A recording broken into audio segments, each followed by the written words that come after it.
If you're a facilities manager at a university, you know students rely on the cafeteria for breakfast, lunch, dinner, and the occasional late-night snack. So when a dishwasher breaks down and dirty plates pile up, the mess hall can turn messy in the blink of an eye. Enter Grainger. With over 1 million industrial-grade products and fast delivery, the product you need now is never far away. So you can turn that dishwasher back into a lean, clean washing machine. Call, click Grainger.com, or just stop by. Grainger, for the ones who get it done. If you're a maintenance supervisor for a commercial property, you've had to deal with everything from leaky faucets to flickering light bulbs. But nothing's worse than that ancient boiler that's lived in the building since the day it was built, 50 years ago. It's enough to make anyone lose their cool. That's where Grainger comes in. With industrial-grade products and dependable fast delivery, Grainger can help with any challenge, from worn-out components to everyday necessities. Call, click Grainger.com, or just stop by. Grainger, for the ones who get it done. The Kybalion, a study of the Hermetic philosophy of ancient Egypt and Greece. To Hermes Trismegistus, known by the ancient Egyptians as the Great and Master of Masters, this little volume of Hermetic teaching is reverently dedicated. Chapter 1. The Hermetic Philosophy. The lips of wisdom are closed, except to the ears of understanding, the Kybalion. From old Egypt have come the fundamental esoteric and occult teachings which have so strongly influenced the philosophies of all races, nations and peoples, for several thousand years. Egypt, the home of the pyramids and the Sphinx, was the birthplace of the hidden wisdom and mystic teachings.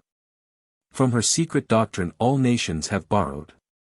India, Persia, Chaldea, Media, China, Japan, Assyria, ancient Greece and Rome, and other ancient countries partook liberally at the feast of knowledge which the hierophants and masters of the land of Isis so freely provided for those who came prepared to partake of the great store of mystic and occult lore which the masterminds of that ancient land had gathered together. In ancient Egypt dwelt the great adepts and masters who have never been surpassed, and who seldom have been equaled, during the centuries that have taken their processional flight since the days of the great Hermes. In Egypt was located the great lodge of lodges of the mystics. At the doors of her temples entered the neophytes who afterward, as hierophants, adepts, and masters, traveled to the four corners of the earth, carrying with them the precious knowledge which they were ready, anxious, and willing to pass on to those who were ready to receive the same. All students of the occult recognize the debt that they owe to these venerable masters of that ancient land. But among these great masters of ancient Egypt there once dwelt one of whom masters hailed as the Master of Masters. This man, if man indeed he was, dwelt in Egypt in the earliest days. He was known as Hermes Trismegistus. He was the father of the occult wisdom, the founder of astrology, the discoverer of alchemy. The details of his life story are lost to history, owing to the lapse of the years, though several of the ancient countries disputed with each other in their claims to the honor of having furnished his birthplace, and this thousands of years ago. The date of his sojourn in Egypt, in that his last incarnation on this planet, is not now known, but it has been fixed at the early days of the oldest dynasties of Egypt, long before the days of Moses. The best authorities regard him as a contemporary of Abraham, and some of the Jewish traditions go so far as to claim that Abraham acquired a portion of his mystic knowledge from Hermes himself. As the years rolled by after his passing from this plane of life, tradition recording that he lived 300 years in the flesh, the Egyptians deified Hermes, and made him one of their gods, under the name of Thoth. Years after, the people of ancient Greece also made him one of their many gods, calling him Hermes, the god of wisdom. The Egyptians revered his memory for many centuries, yes, tens of centuries, calling him the scribe of the gods, and bestowing upon him, distinctively, his ancient title, Trismegistus, which means, the thrice great, the great, the greatest great, etc. In all the ancient lands, the name of Hermes Trismegistus was revered, the name being synonymous with the fount of wisdom. Even to this day, we use the term hermetic in the sense of secret, sealed so that nothing can escape, etc., and this by reason of the fact that the followers of Hermes always observed the principle of secrecy in their teachings.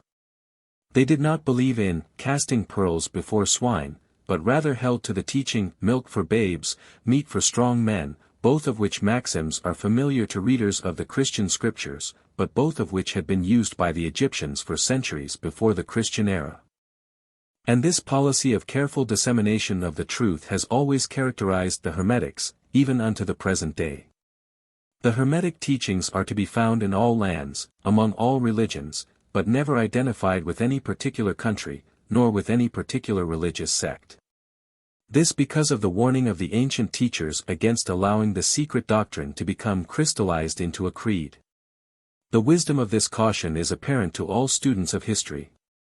The ancient occultism of India and Persia degenerated, and was largely lost, owing to the fact that the teachers became priests, and so mixed theology with the philosophy, the result being that the occultism of India and Persia has been gradually lost amidst the mass of religious superstition, cults, creeds, and gods.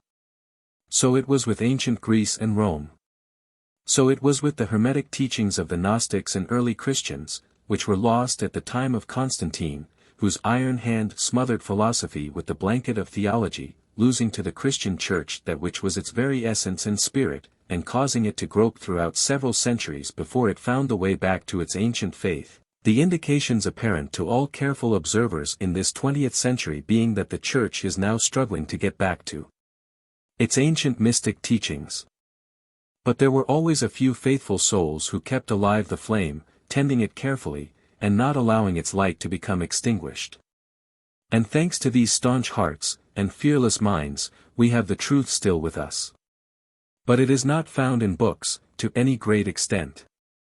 It has been passed along from master to student, from initiate to hierophant, from lip to ear. When it was written down at all, its meaning was veiled in terms of alchemy and astrology so that only those possessing the key could read it aright. This was made necessary in order to avoid the persecutions of the theologians of the Middle Ages, who fought the secret doctrine with fire and sword, stake, gibbet and cross. Even to this day there will be found but few reliable books on the Hermetic philosophy, although there are countless references to it in many books written on various phases of occultism. And yet, the Hermetic philosophy is the only master key which will open all the doors of the occult teachings. In the early days, there was a compilation of certain basic Hermetic doctrines, passed on from teacher to student, which was known as the Kybalion, the exact significance and meaning of the term having been lost for several centuries. This teaching, however, is known to many to whom it has descended, from mouth to ear, on and on throughout the centuries. Its precepts have never been written down, or printed, so far as we know.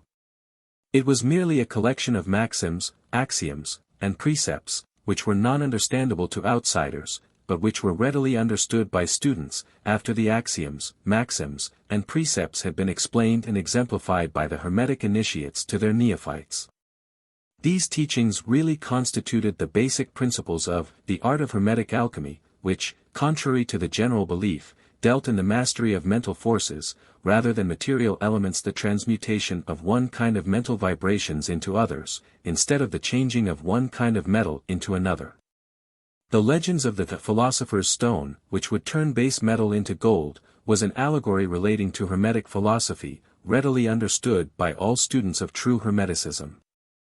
In this little book, of which this is the first lesson, we invite our students to examine into the Hermetic teachings, as set forth in the Kybalion, and as explained by ourselves, humble students of the teachings, who, while bearing the title of initiates, are still students at the feet of Hermes, the Master.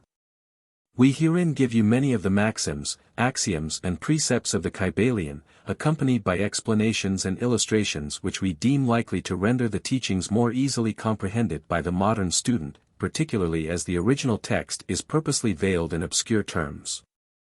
The original maxims, axioms, and precepts of the Kybalion are printed herein, in italics, the proper credit being given.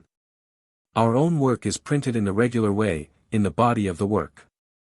We trust that the many students to whom we now offer this little work will derive as much benefit from the study of its pages as have the many who have gone on before, treading the same path to mastery throughout the centuries that have passed since the times of Hermes Trismegistus, the master of masters, the great. In the words of the Kybalion, where fall the footsteps of the master, the ears of those ready for his teaching open wide. The Kybalion. When the ears of the student are ready to hear, then cometh the lips to fill them with wisdom. The Kybalion. So that according to the teachings, the passage of this book to those ready for the instruction will attract the attention of such as are prepared to receive the teaching. And, likewise, when the pupil is ready to receive the truth, then will this little book come to him, or her. Such is the law. The Hermetic principle of cause and effect, in its aspect of the law of attraction, will bring lips and ear together, pupil and book in company. So mote it be. Chapter 2. The 7 Hermetic Principles. The principles of truth are 7, he who knows these, understandingly, possesses the magic key before whose touch all the doors of the temple fly open. The Kybalion. The 7 Hermetic principles, upon which the entire Hermetic philosophy is based, are as follows. 1. The principle of mentalism. 2. The principle of correspondence. 3. The principle of vibration. 4. The principle of polarity. 5. The principle of rhythm. 6. The principle of cause and effect. 7. The principle of gender.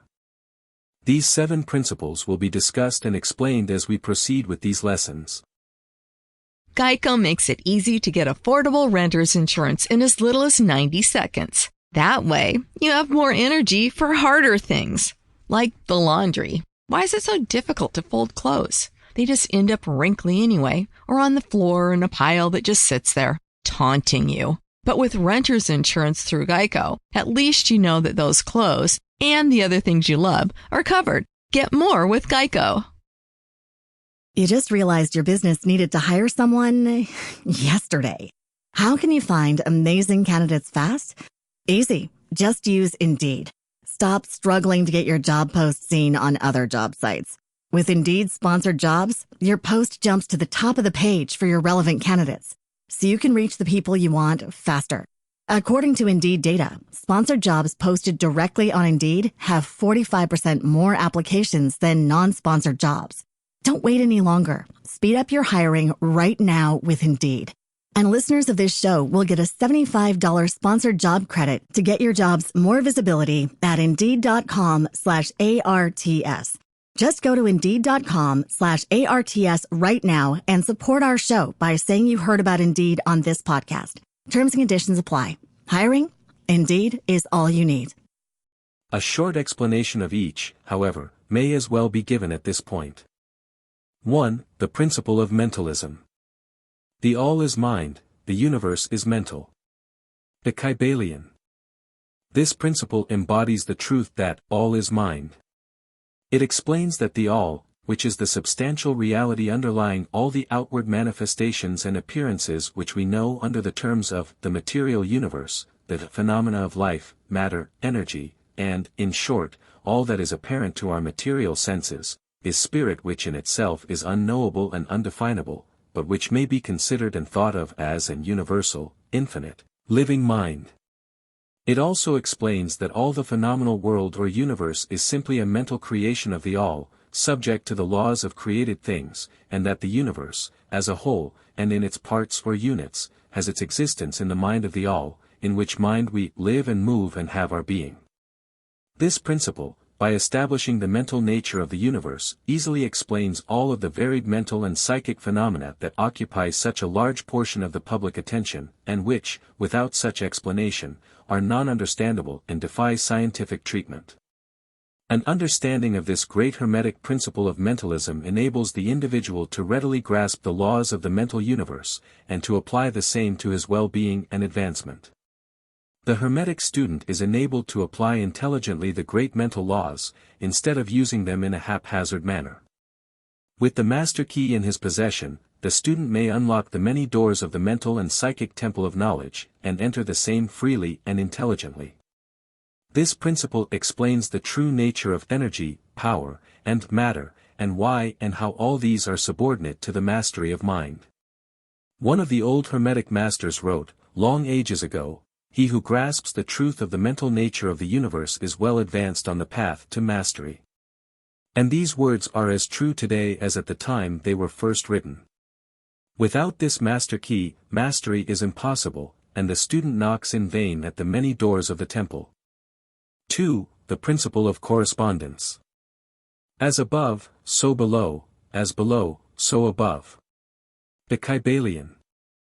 This principle embodies the truth that there is always a correspondence between the laws and phenomena of the various planes of being and life. The old Hermetic axiom ran in these words, as above, so below, as below, so above. And the grasping of this principle gives one the means of solving many a dark paradox, and hidden secret of nature.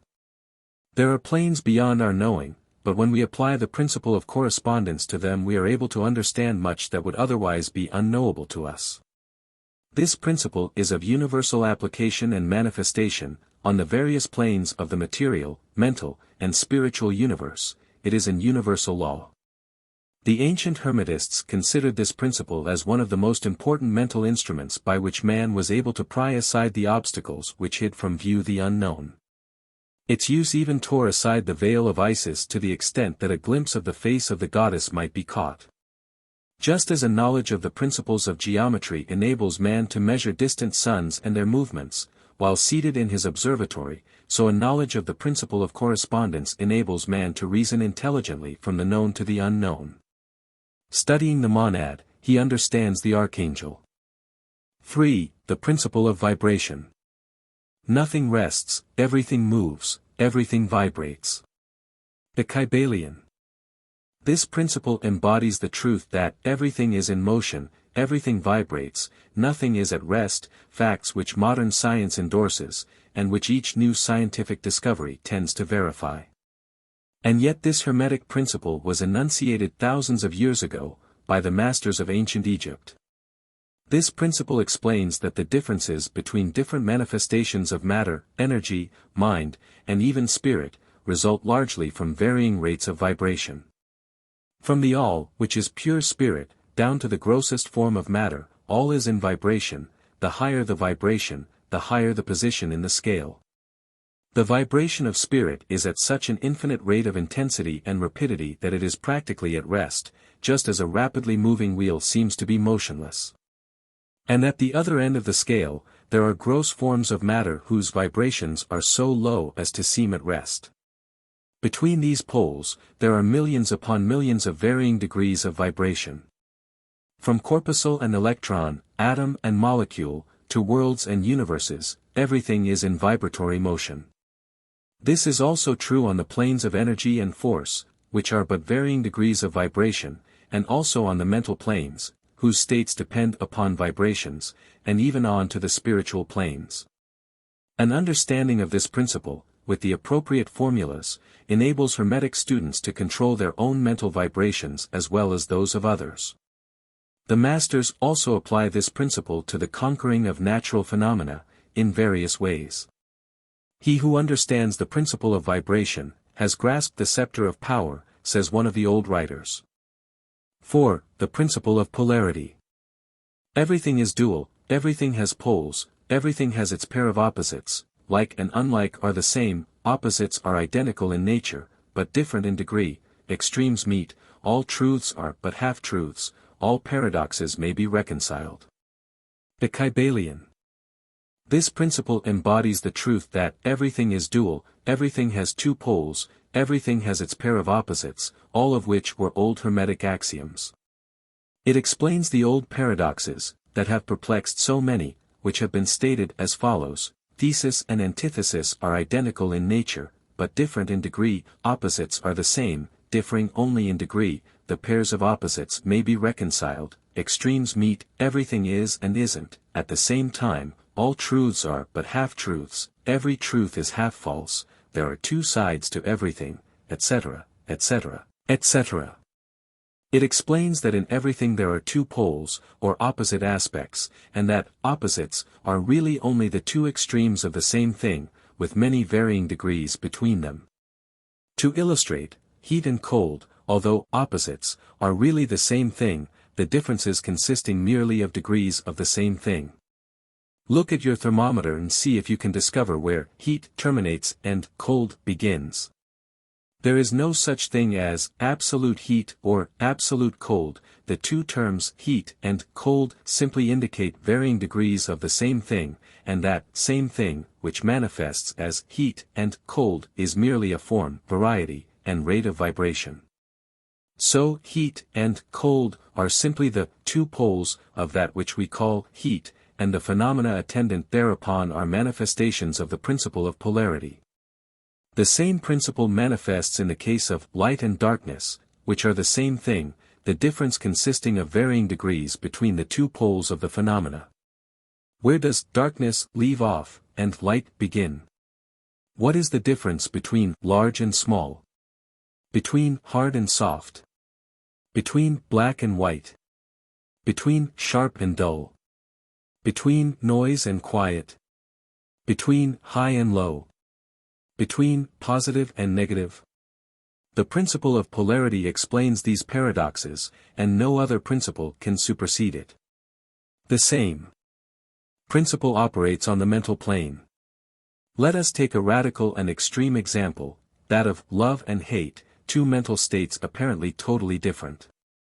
And yet there are degrees of hate and degrees of love, and a middle point in which we use the terms like or dislike, which shade into each other so gradually that sometimes we are at a loss to know whether we like or dislike or neither. And all are simply degrees of the same thing, as you will see if you will but think a moment. And, more than this, and considered of more importance by the Hermetists, it is possible to change the vibrations of hate to the vibrations of love, in one's own mind, and in the minds of others.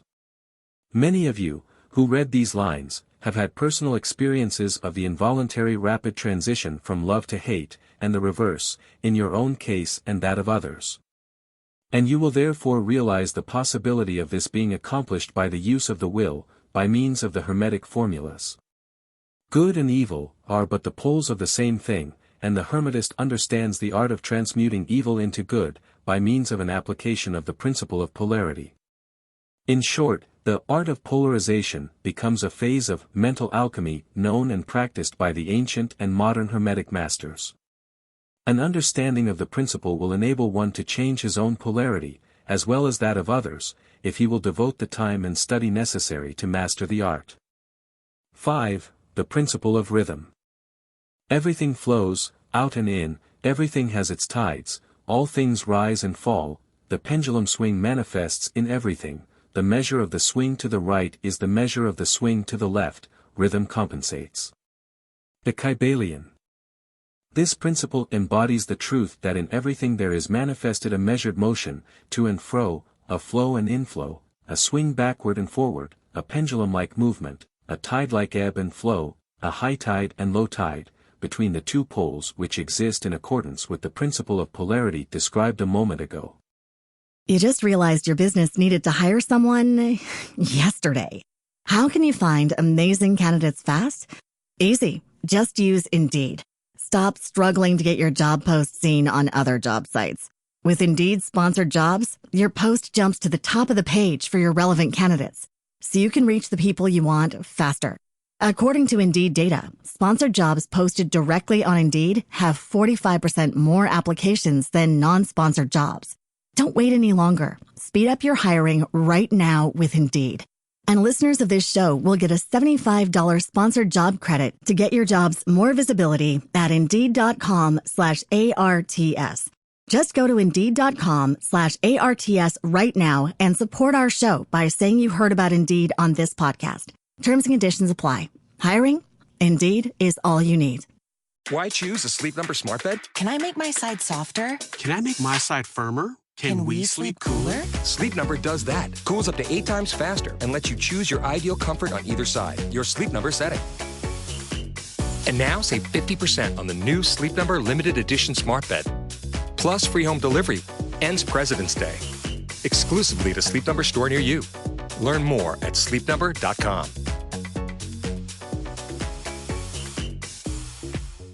There is always an action and a reaction, an advance and a retreat, a rising and a sinking.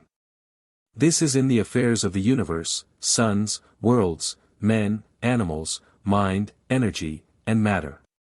This law is manifest in the creation and destruction of worlds, in the rise and fall of nations, in the life of all things, and finally in the mental states of man, and it is with this latter that the Hermetists find the understanding of the principle most important.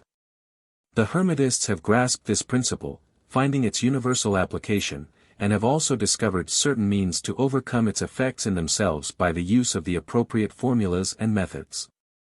They apply the mental law of neutralization. They cannot annul the principle, or cause it to cease its operation, but they have learned how to escape its effects upon themselves to a certain degree depending upon the mastery of the principle. They have learned how to use it, instead of being used by it. In this and similar methods, consist the art of the Hermetists. The master of Hermetics polarizes himself at the point at which he desires to rest, and then neutralizes the rhythmic swing of the pendulum which would tend to carry him to the other pole. All individuals who have attained any degree of self-mastery do this to a certain degree, more or less unconsciously, but the master does this consciously, and by the use of his will, and attains a degree of poise and mental firmness almost impossible of belief on the part of the masses who are swung backward and forward like a pendulum. This principle and that of polarity have been closely studied by the Hermetists, and the methods of counteracting, neutralizing, and using them form an important part of the Hermetic mental alchemy. 6. The principle of cause and effect. Every cause has its effect, every effect has its cause, everything happens according to law. Chance is but a name for law not recognized. There are many planes of causation, but nothing escapes the law. The Kybalion. This principle embodies the fact that there is a cause for every effect, an effect from every cause. It explains that everything happens according to law, that nothing ever merely happens, that there is no such thing as chance, that while there are various planes of cause and effect, the higher dominating the lower planes, still nothing ever entirely escapes the law.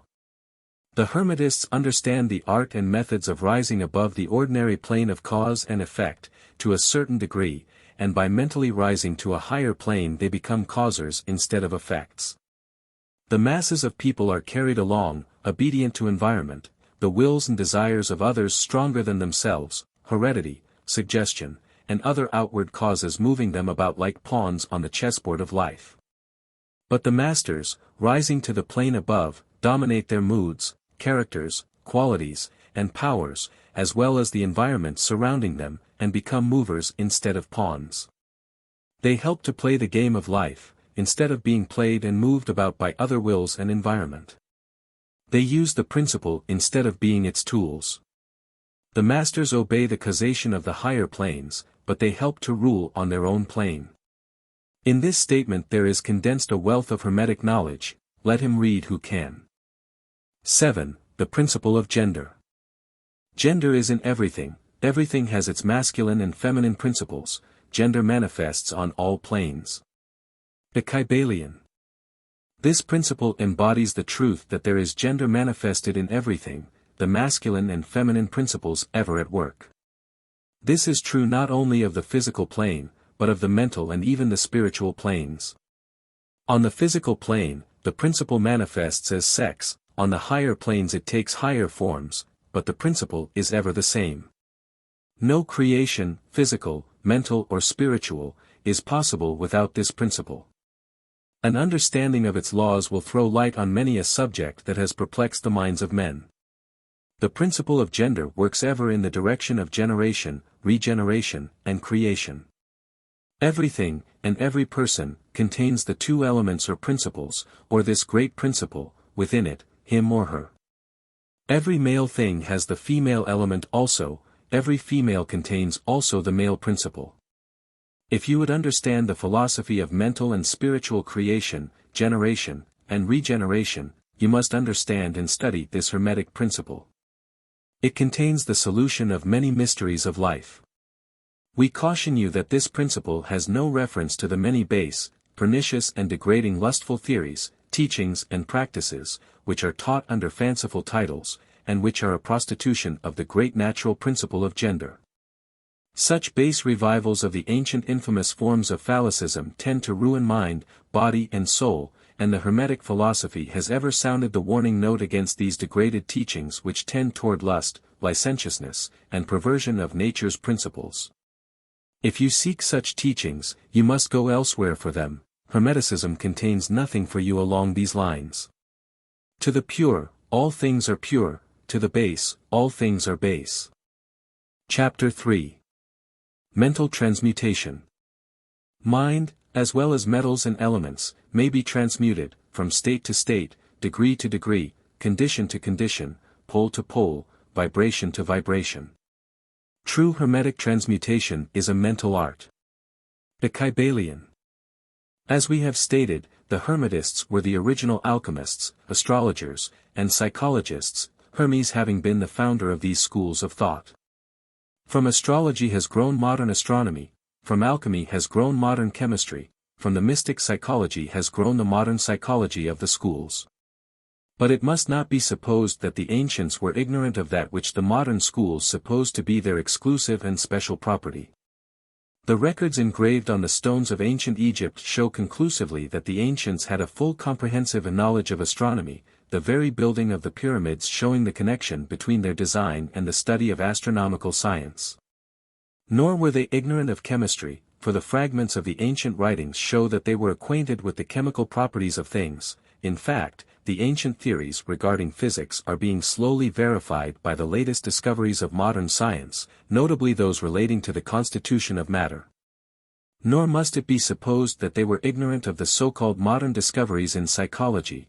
On the contrary, the Egyptians were especially skilled in the science of psychology, particularly in the branches that the modern schools ignore, but which, nevertheless, are being uncovered under the name of psychic science, which is perplexing the psychologists of today, and making them reluctantly admit that there may be something in it after all.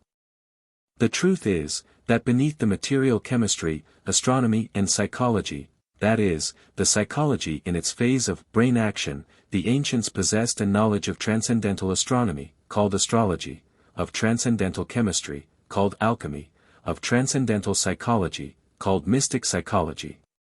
They possessed the inner knowledge as well as the outer knowledge, the latter alone being possessed by modern scientists. Among the many secret branches of knowledge possessed by the Hermetists, was that known as mental transmutation, which forms the subject matter of this lesson. Transmutation is a term usually employed to designate the ancient art of the transmutation of metals, particularly of the base metals, into gold.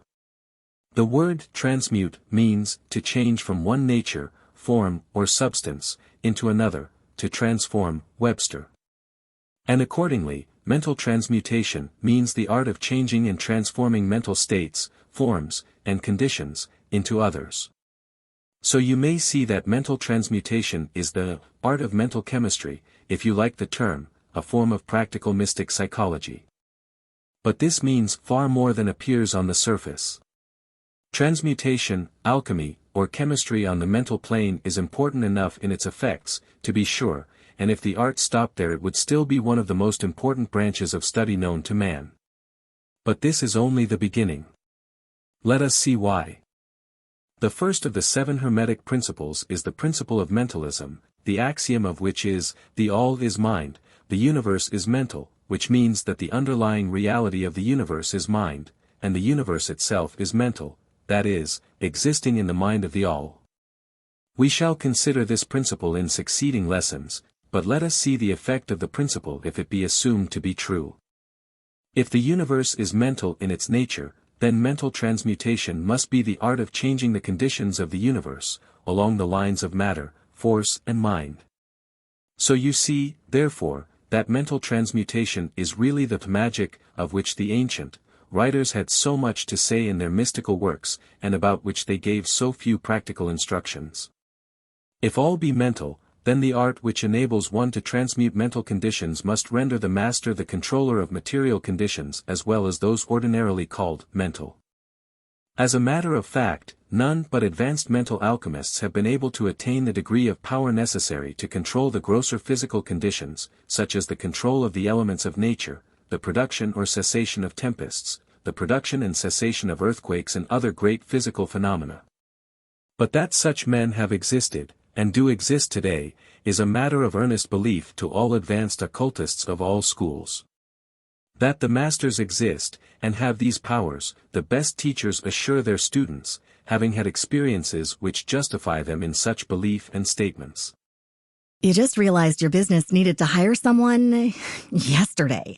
How can you find amazing candidates fast? Easy. Just use Indeed. Stop struggling to get your job post seen on other job sites. With Indeed sponsored jobs, your post jumps to the top of the page for your relevant candidates, so you can reach the people you want faster. According to Indeed data, sponsored jobs posted directly on Indeed have 45% more applications than non-sponsored jobs. Don't wait any longer. Speed up your hiring right now with Indeed. And listeners of this show will get a $75 sponsored job credit to get your jobs more visibility at Indeed.com/ARTS. Just go to Indeed.com/ARTS right now and support our show by saying you heard about Indeed on this podcast. Terms and conditions apply. Hiring? Indeed is all you need. Why choose a Sleep Number smart bed? Can I make my side softer? Can I make my side firmer? Can we sleep cooler? Sleep Number does that. Cools up to 8 times faster and lets you choose your ideal comfort on either side, your Sleep Number setting. And now save 50% on the new Sleep Number limited edition smart bed. Plus free home delivery. Ends President's Day. Exclusively at a Sleep Number store near you. Learn more at sleepnumber.com.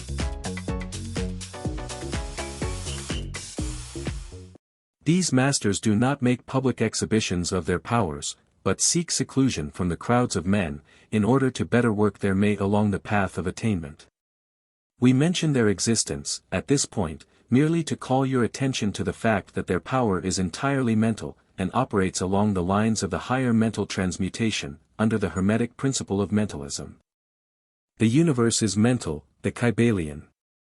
But students and Hermetists of lesser degree than masters, the initiates and teachers, are able to freely work along the mental plane, in mental transmutation. In fact, all that we call psychic phenomena, mental influence, mental science, new thought phenomena, etc., operates along the same general lines, for there is but one principle involved, no matter by what name the phenomena be called. The student and practitioner of mental transmutation works among the mental plane, transmuting mental conditions, states, etc., into others, according to various formulas, more or less efficacious. The various treatments, affirmations, denials, etc., of the schools of mental science are but formulas, often quite imperfect and unscientific, of the Hermetic art. The majority of modern practitioners are quite ignorant compared to the ancient masters, for they lack the fundamental knowledge upon which the work is based. Not only may the mental states, etc., of one's self be changed or transmuted by Hermetic methods, but also the states of others may be, and are, constantly transmuted in the same way, usually unconsciously, but often consciously by some understanding the laws and principles, in cases where the people affected are not informed of the principles of self-protection. And more than this, as many students and practitioners of modern mental science know, every material condition depending upon the minds of other people may be changed or transmuted in accordance with the earnest desire, will, and treatments of person desiring changed conditions of life. The public are so generally informed regarding these things at present, that we do not deem it necessary to mention the same at length, our purpose at this point being merely to show the Hermetic principle and art underlying all of these various forms of practice, good and evil, for the force can be used in opposite directions according to the Hermetic principles of polarity. In this little book we shall state the basic principles of mental transmutation, that all who read may grasp the underlying principles, and thus possess the master key that will unlock the many doors of the principle of polarity. We shall now proceed to a consideration of the first of the Hermetic 7 principles, the principle of mentalism, in which is explained the truth that, the all is mind, the universe is mental, in the words of the Kybalion. We ask the close attention, and careful study of this great principle, on the part of our students, for it is really the basic principle of the whole Hermetic philosophy, and of the Hermetic art of mental transmutation. Chapter 4. The All. Under, and back of, the universe of time, space and change, is ever to be found the substantial reality, the fundamental truth. The Kybalion. Substance means, that which underlies all outward manifestations, the essence, the essential reality, the thing in itself, etc. Substantial means, actually existing, being the essential element, being real, etc. Reality means the state of being real, true, enduring, valid, fixed, permanent, actual, etc. Under and behind all outward appearances or manifestations, there must always be a substantial reality. This is the law. Man, considering the universe, of which he is a unit, sees nothing but change in matter, forces, and mental states.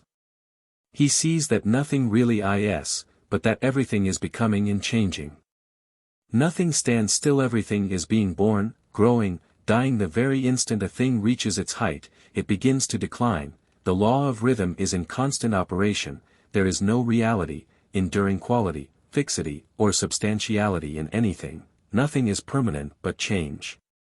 He sees all things evolving from other things, and resolving into other things, constant action and reaction, inflow and outflow, building up and tearing down, creation and destruction, birth, growth and death. Nothing endures but change. And if he be a thinking man, he realizes that all of these changing things must be but outward appearances or manifestations of some underlying power, some substantial reality. All thinkers, in all lands and in all times, have assumed the necessity for postulating the existence of this substantial reality. All philosophies worthy of the name have been based upon this thought. Men have given to this substantial reality many names. Some have called it by the term of deity, under many titles.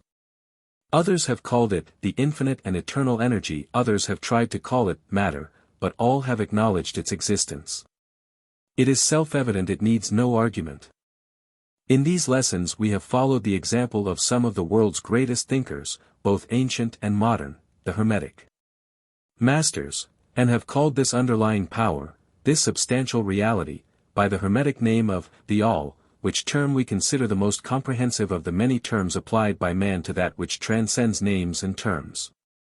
We accept and teach the view of the great Hermetic thinkers of all times, as well as of those illumined souls who have reached higher planes of being, both of whom assert that the inner nature of the All is unknowable. This must be so, for naught by the All itself can comprehend its own nature and being. The Hermetists believe and teach that the All, in itself, is and must ever be unknowable.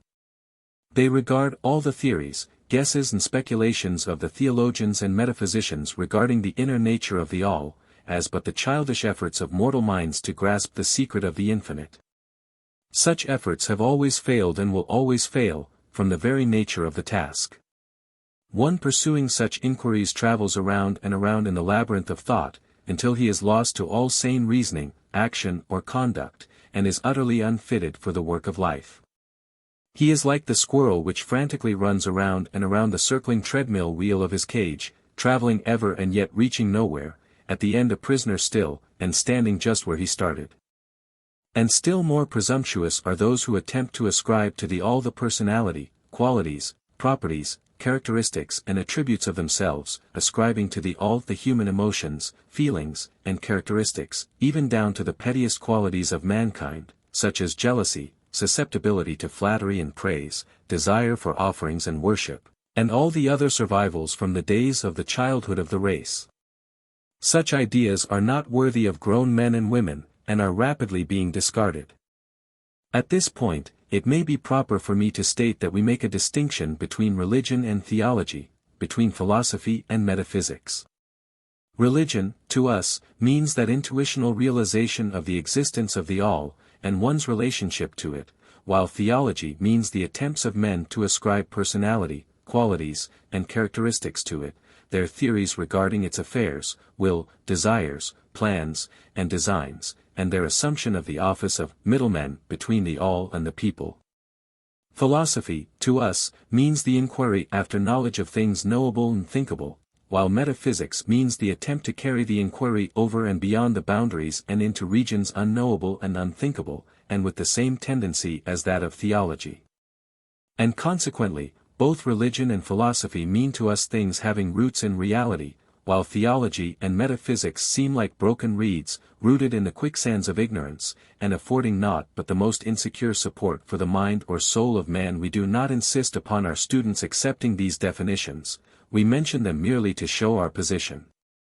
At any rate, you shall hear very little about theology and metaphysics in these lessons. But while the essential nature of the all is unknowable, there are certain truths connected with its existence which the human mind finds itself compelled to accept. And an examination of these reports form a proper subject of inquiry, particularly as they agree with the reports of the illumined on higher planes. And to this inquiry we now invite you. That which is the fundamental truth, the substantial reality, is beyond true naming, but the wise men call it the all. The Kybalion. In its essence, the all is unknowable. The Kybalion. But, the report of reason must be hospitably received, and treated with respect. The Kybalion. The human reason, whose reports we must accept so long as we think at all, informs us as follows regarding the all, and that without attempting to remove the veil of the unknowable. 1. The all must be all that really is. There can be nothing existing outside of the all, else the all would not be the all. 2. The all must be infinite, for there is nothing else to define, confine, bound, limit, or restrict the all. It must be infinite in time, or eternal, it must have always continuously existed, for there is nothing else to have ever created it, and something can never evolve from nothing, and if it had ever not been, even for a moment, it would not be now. It must continuously exist forever, for there is nothing to destroy it, and it can never not be, even for a moment, because something can never become nothing. You just realized your business needed to hire someone yesterday. How can you find amazing candidates fast? Easy. Just use Indeed. Stop struggling to get your job post seen on other job sites. With Indeed sponsored jobs, your post jumps to the top of the page for your relevant candidates, so you can reach the people you want faster. According to Indeed data, sponsored jobs posted directly on Indeed have 45% more applications than non-sponsored jobs. Don't wait any longer. Speed up your hiring right now with Indeed. And listeners of this show will get a $75 sponsored job credit to get your jobs more visibility at Indeed.com/ARTS. Just go to Indeed.com/ARTS right now and support our show by saying you heard about Indeed on this podcast. Terms and conditions apply. Hiring? Indeed is all you need. It must be infinite in space, it must be everywhere, for there is no place outside of the all, it cannot be otherwise than continuous in space, without break, cessation, separation, or interruption, for there is nothing to break, separate, or interrupt its continuity, and nothing with which to fill in the gaps. It must be infinite in power, or absolute, for there is nothing to limit, restrict, restrain, confine, disturb or condition it, it is subject to no other power, for there is no other power. 3. The all must be immutable, or not subject to change in its real nature, for there is nothing to work changes upon it, nothing into which it could change, nor from which it could have changed. It cannot be added to nor subtracted from, increased nor diminished, nor become greater or lesser in any respect whatsoever. It must have always been, and must always remain, just what it is now, the all, there has never been, is not now, and never will be, anything else into which it can change. The all being infinite, absolute, eternal and unchangeable, it must follow that anything finite, changeable, fleeting, and conditioned cannot be the all. And as there is nothing outside of the all, in reality, then any and all such finite things must be as nothing in reality. Now do not become befogged, nor frightened, we are not trying to lead you into the Christian Science field under cover of Hermetic philosophy. There is a reconciliation of this apparently contradictory state of affairs. Be patient, we will reach it in time. We see around us that which is called matter, which forms the physical foundation for all forms. Is the all merely matter? Not at all. Matter cannot manifest life or mind, and as life and mind are manifested in the universe, the all cannot be matter, for nothing rises higher than its own source, nothing is ever manifested in an effect that is not in the cause, nothing is evolved as a consequent that is not involved as an antecedent. And then modern science informs us that there is really no such thing as matter, that what we call matter is merely interrupted energy or force, that is, energy or force at a low rate of vibration. As a recent writer has said, matter has melted into mystery. Even material science has abandoned the theory of matter, and now rests on the basis of energy. Then is the all mere energy or force? Not energy or force as the materialists use the terms, for their energy and force are blind, mechanical things, devoid of life or mind. Life and mind can never evolve from blind energy or force, for the reason given a moment ago. Nothing can rise higher than its source, nothing is evolved unless it is involved, nothing manifests in the effect, unless it is in the cause. And so the all cannot be mere energy or force, for, if it were, then there would be no such things as life and mind in existence, and we know better than that, for we are alive and using mind to consider this very question, and so are those who claim that energy or force is everything. What is there then higher than matter or energy that we know to be existent in the universe? Life and mind. Life and mind in all their varying degrees of unfoldment. Then, you ask, do you mean to tell us that the all is life and mind? Yes. And no. Is our answer. If you mean life and mind as we poor petty mortals know them, we say no. The all is not that. But what kind of life and mind do you mean, you ask?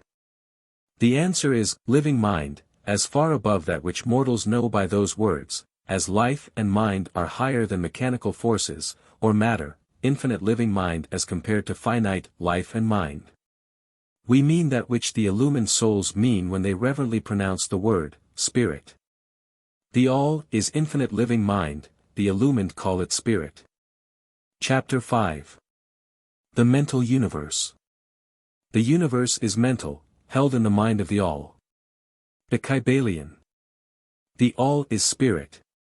But what is spirit?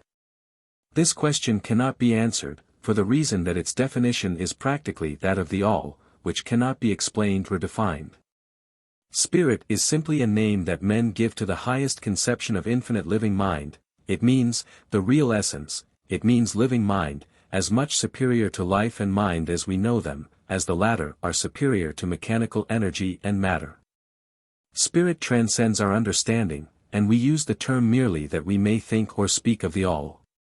For the purposes of thought and understanding, we are justified in thinking of spirit as infinite living mind, at the same time acknowledging that we cannot fully understand it. You just realized your business needed to hire someone yesterday. How can you find amazing candidates fast? Easy. Just use Indeed. Stop struggling to get your job post seen on other job sites. With Indeed sponsored jobs, your post jumps to the top of the page for your relevant candidates, so you can reach the people you want faster. According to Indeed data, sponsored jobs posted directly on Indeed have 45% more applications than non-sponsored jobs.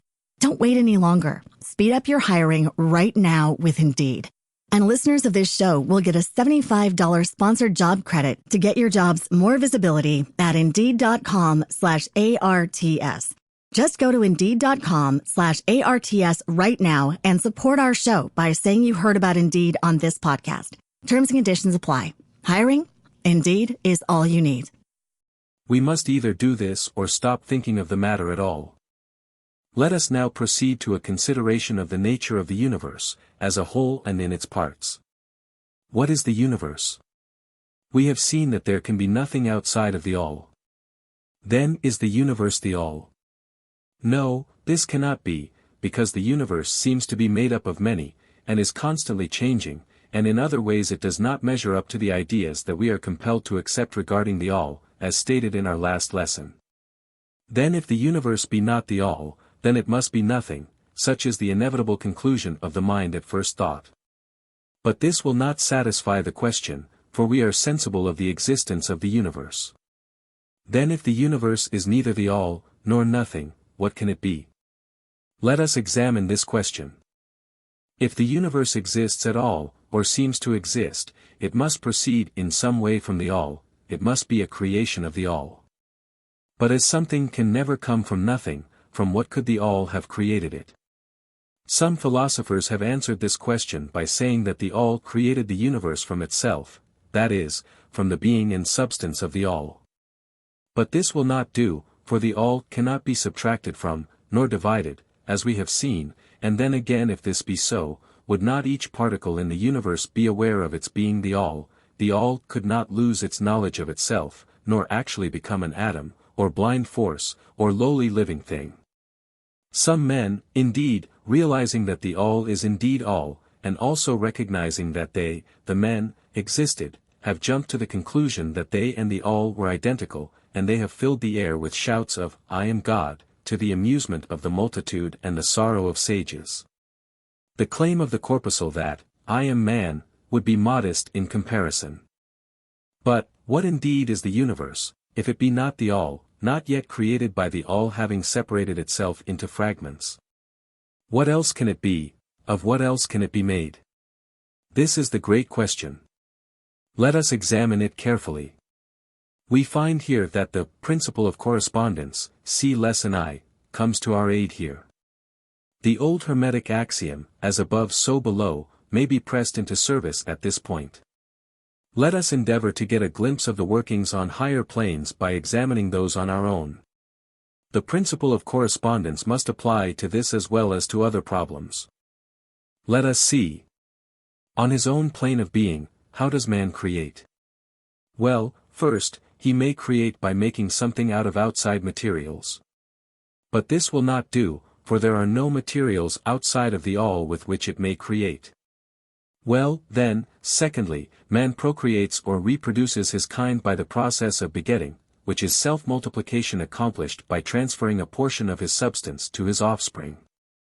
But this will not do, because the all cannot transfer or subtract a portion of itself, nor can it reproduce or multiply itself. In the first place there would be a taking away, and in the second case a multiplication or addition to the all, both thoughts being an absurdity. Is there no third way in which man creates? Yes, there is, he creates mentally. And in so doing he uses no outside materials, nor does he reproduce himself, and yet his spirit pervades the mental creation. Following the principle of correspondence, we are justified in considering that the all creates the universe mentally, in a manner akin to the process whereby man creates mental images. And, here is where the report of reason tallies precisely with the report of the illumined, as shown by their teachings and writings. Such are the teachings of the wise men. Such was the teaching of Hermes. The all can create in no other way except mentally, without either using material, and there is none to use, or else reproducing itself, which is also impossible. There is no escape from this conclusion of the reason, which, as we have said, agrees with the highest teachings of the illumined. Just as you, student, may create a universe of your own in your mentality, so does the all create universes in its own mentality. But your universe is the mental creation of a finite mind, whereas that of the all is the creation of an infinite. The two are similar in kind, but infinitely different in degree. We shall examine more closely into the process of creation and manifestation as we proceed. But this is the point to fix in your minds at this stage: the universe, and all it contains, is a mental creation of the all. Verily indeed, all is mind. The all creates in its infinite mind countless universes, which exist for eons of time, and yet, to the all, the creation, development, decline and death of a million universes is as the time of the twinkling of an eye. The Kybalion. The infinite mind of the all is the womb of universes. The Kybalion. The principle of gender, see lesson I and other lessons to follow, is manifested on all planes of life, material, mental and spiritual. But, as we have said before, gender does not mean sex. Sex is merely a material manifestation of gender. Gender means relating to generation or creation. And whenever anything is generated or created, on any plane, the principle of gender must be manifested. And this is true even in the creation of universes. Now do not jump to the conclusion that we are teaching that there is a male and female God, or creator. That idea is merely a distortion of the ancient teachings on the subject. The true teaching is that the all, in itself, is above gender, as it is above every other law, including those of time and space. It is the law, from which the laws proceed, and it is not subject to them. But when the all manifests on the plane of generation or creation, then it acts according to law and principle, for it is moving on a lower plane of being. And consequently it manifests the principle of gender, in its masculine and feminine aspects, on the mental plane, of course. This idea may seem startling to some of you who hear it for the first time, but you have all really passively accepted it in your everyday conceptions. You speak of the fatherhood of God, and the motherhood of nature, of God, the divine Father, and nature the universal mother, and have thus instinctively acknowledged the principle of gender in the universe. Is this not so? But, the Hermetic teaching does not imply a real duality, the all is one, the two aspects are merely aspects of manifestation. The teaching is that the masculine principle manifested by the all stands, in a way, apart from the actual mental creation of the universe. It projects its will toward the feminine principle, which may be called nature, whereupon the latter begins the actual work of the evolution of the universe, from simple centers of activity, on to man, and then on still higher, all according to well-established and firmly enforced laws of nature. If you prefer the old figures of thought, you may think of the masculine principle as God, the Father, and of the feminine principle as nature, the universal mother, from whose womb all things have been born. This is more than a mere poetic figure of speech, it is an idea of the actual process of the creation of the universe. But always remember, that the all is but one, and that in its infinite mind the universe is generated, created and exists. It may help you to get the proper idea, if you will apply the law of correspondence to yourself, and your own mind. You know that the part of you which you call I, in a sense, stands apart and witnesses the creation of mental images in your own mind. The part of your mind in which the mental generation is accomplished may be called the me, in distinction from the I, which stands apart and witnesses and examines the thoughts, ideas and images of the me. As above, so below, remember, and the phenomena of one plane may be employed to solve the riddles of higher or lower planes. Is it any wonder that you, the child, feel that instinctive reverence for the all, which feeling we call religion, that respect and reverence for the Father mind? Is it any wonder that, when you consider the works and wonders of nature, you are overcome with a mighty feeling which has its roots away down in your inmost being? It is the mother mind that you are pressing close up to, like a babe to the breast. Do not make the mistake of supposing that the little world you see around you, the earth, which is a mere grain of dust in the universe, is the universe itself. There are millions upon millions of such worlds, and greater. And there are millions of such universes in existence within the infinite mind of the all. And even in our own little solar system there are regions and planes of life far higher than ours, and beings compared to which we earth-bound mortals are as the slimy life forms that dwell on the ocean's bed when compared to man. There are beings with powers and attributes higher than man has ever dreamed of the gods possessing. And yet these beings were once as you, and still lower, and you will be even as they, and still higher, in time, for such is the destiny of man as reported by the illumined. And death is not real, even in the relative sense, it is but birth to a new life, and you shall go on, to higher and still higher planes of life, for eons upon eons of time. The universe is your home, and you shall explore its farthest recesses before the end of time. You are dwelling in the infinite mind of the all, and your possibilities and opportunities are infinite, both in time and space. You just realized your business needed to hire someone yesterday. How can you find amazing candidates fast? Easy. Just use Indeed. Stop struggling to get your job post seen on other job sites. With Indeed sponsored jobs, your post jumps to the top of the page for your relevant candidates, so you can reach the people you want faster. According to Indeed data, sponsored jobs posted directly on Indeed have 45% more applications than non-sponsored jobs.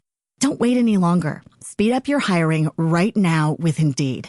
And listeners of this show will get a $75 sponsored job credit to get your jobs more visibility at Indeed.com/ARTS. Just go to Indeed.com/ARTS right now and support our show by saying you heard about Indeed on this podcast. Terms and conditions apply. Hiring? Indeed is all you need. And at the end of the grand cycle of eons, when the all shall draw back into itself all of its creations, you will go gladly, for you will then be able to know the whole truth of being at one with the all. Such is the report of the illumined, those who have advanced well along the path. And, in the meantime, rest calm and serene, you are safe and protected by the infinite power of the Father-Mother mind. Within the Father-Mother mind, mortal children are at home. The Kybalion. There is not one who is fatherless, nor motherless in the universe. The Kybalion. Chapter 6. The Divine Paradox. The half-wise, recognizing the comparative unreality of the universe, imagine that they may defy its laws. Such are vain and presumptuous fools, and they are broken against the rocks and torn asunder by the elements by reason of their folly. The truly wise, knowing the nature of the universe, use law against laws, the higher against the lower, and by the art of alchemy transmute that which is undesirable into that which is worthy, and thus triumph.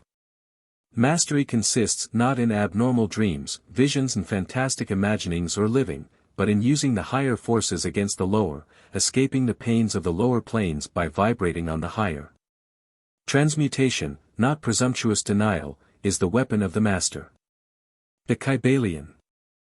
This is the paradox of the universe, resulting from the principle of polarity which manifests when the all begins to create. Hearken to it, for it points the difference between half-wisdom and wisdom. While to the infinite all, the universe, its laws, its powers, its life, its phenomena, are as things witnessed in the state of meditation or dream, yet to all that is finite, the universe must be treated as real, and life, and action, and thought, must be based thereupon, accordingly, although with an ever understanding of the higher truth. Each according to its own plane and laws. Were the all to imagine that the universe were indeed reality, then woe to the universe, for there would be then no escape from lower to higher, divine ward, then would the universe become a fixity and progress would become impossible. And if man, owing to half-wisdom, acts and lives and thinks of the universe as merely a dream, akin to his own finite dreams, then indeed does it so become for him, and like a sleepwalker he stumbles ever around and around in a circle, making no progress, and being forced into an awakening at last by his falling bruised and bleeding over the natural laws which he ignored. Keep your mind ever on the star, but let your eyes watch over your footsteps, lest you fall into the mire by reason of your upward gaze. Remember the divine paradox, that while the universe is not, still it is. Remember ever the two poles of truth, the absolute and the relative. Beware of half-truths. What Hermetists know as the law of paradox is an aspect of the principle of polarity. The Hermetic writings are filled with references to the appearance of the paradox in the consideration of the problems of life and being.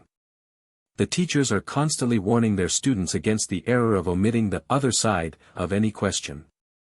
And their warnings are particularly directed to the problems of the absolute and the relative, which perplex all students of philosophy, and which cause so many to think and act contrary to what is generally known as common sense. And we caution all students to be sure to grasp the divine paradox of the absolute and relative, lest they become entangled in the mire of the half-truth. With this in view, this particular lesson has been written. Read it carefully. The first thought that comes to the thinking man after he realizes the truth that the universe is a mental creation of the all, is that the universe and all that it contains is a mere illusion, an unreality, against which idea his instincts revolt. But this, like all other great truths, must be considered both from the absolute and the relative points of view. From the absolute viewpoint, of course, the universe is in the nature of an illusion, a dream, a phantasmagoria, as compared to the all in itself.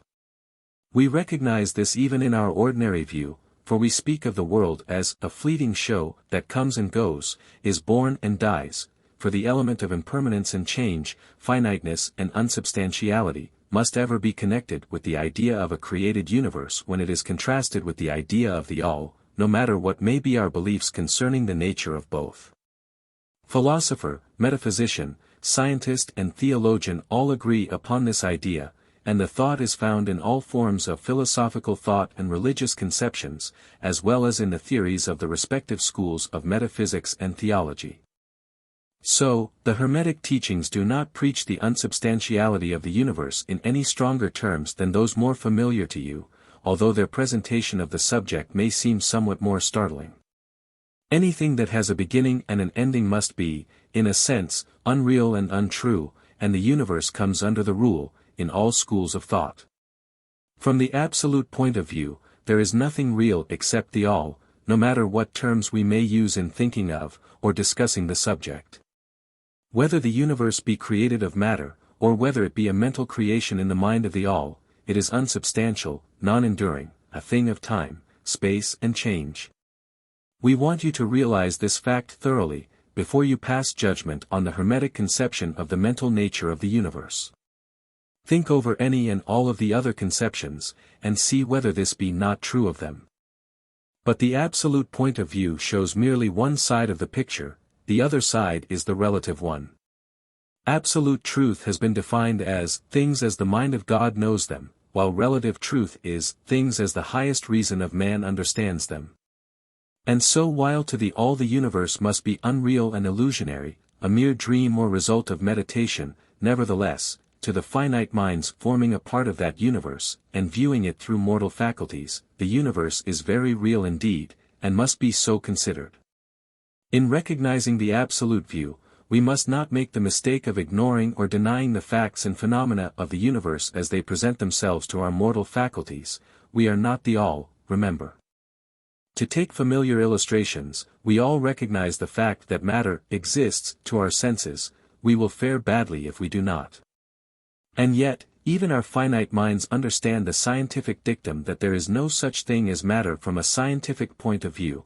That which we call matter is held to be merely an aggregation of atoms, which atoms themselves are merely a grouping of units of force, called electrons, or ions, vibrating and in constant circular motion.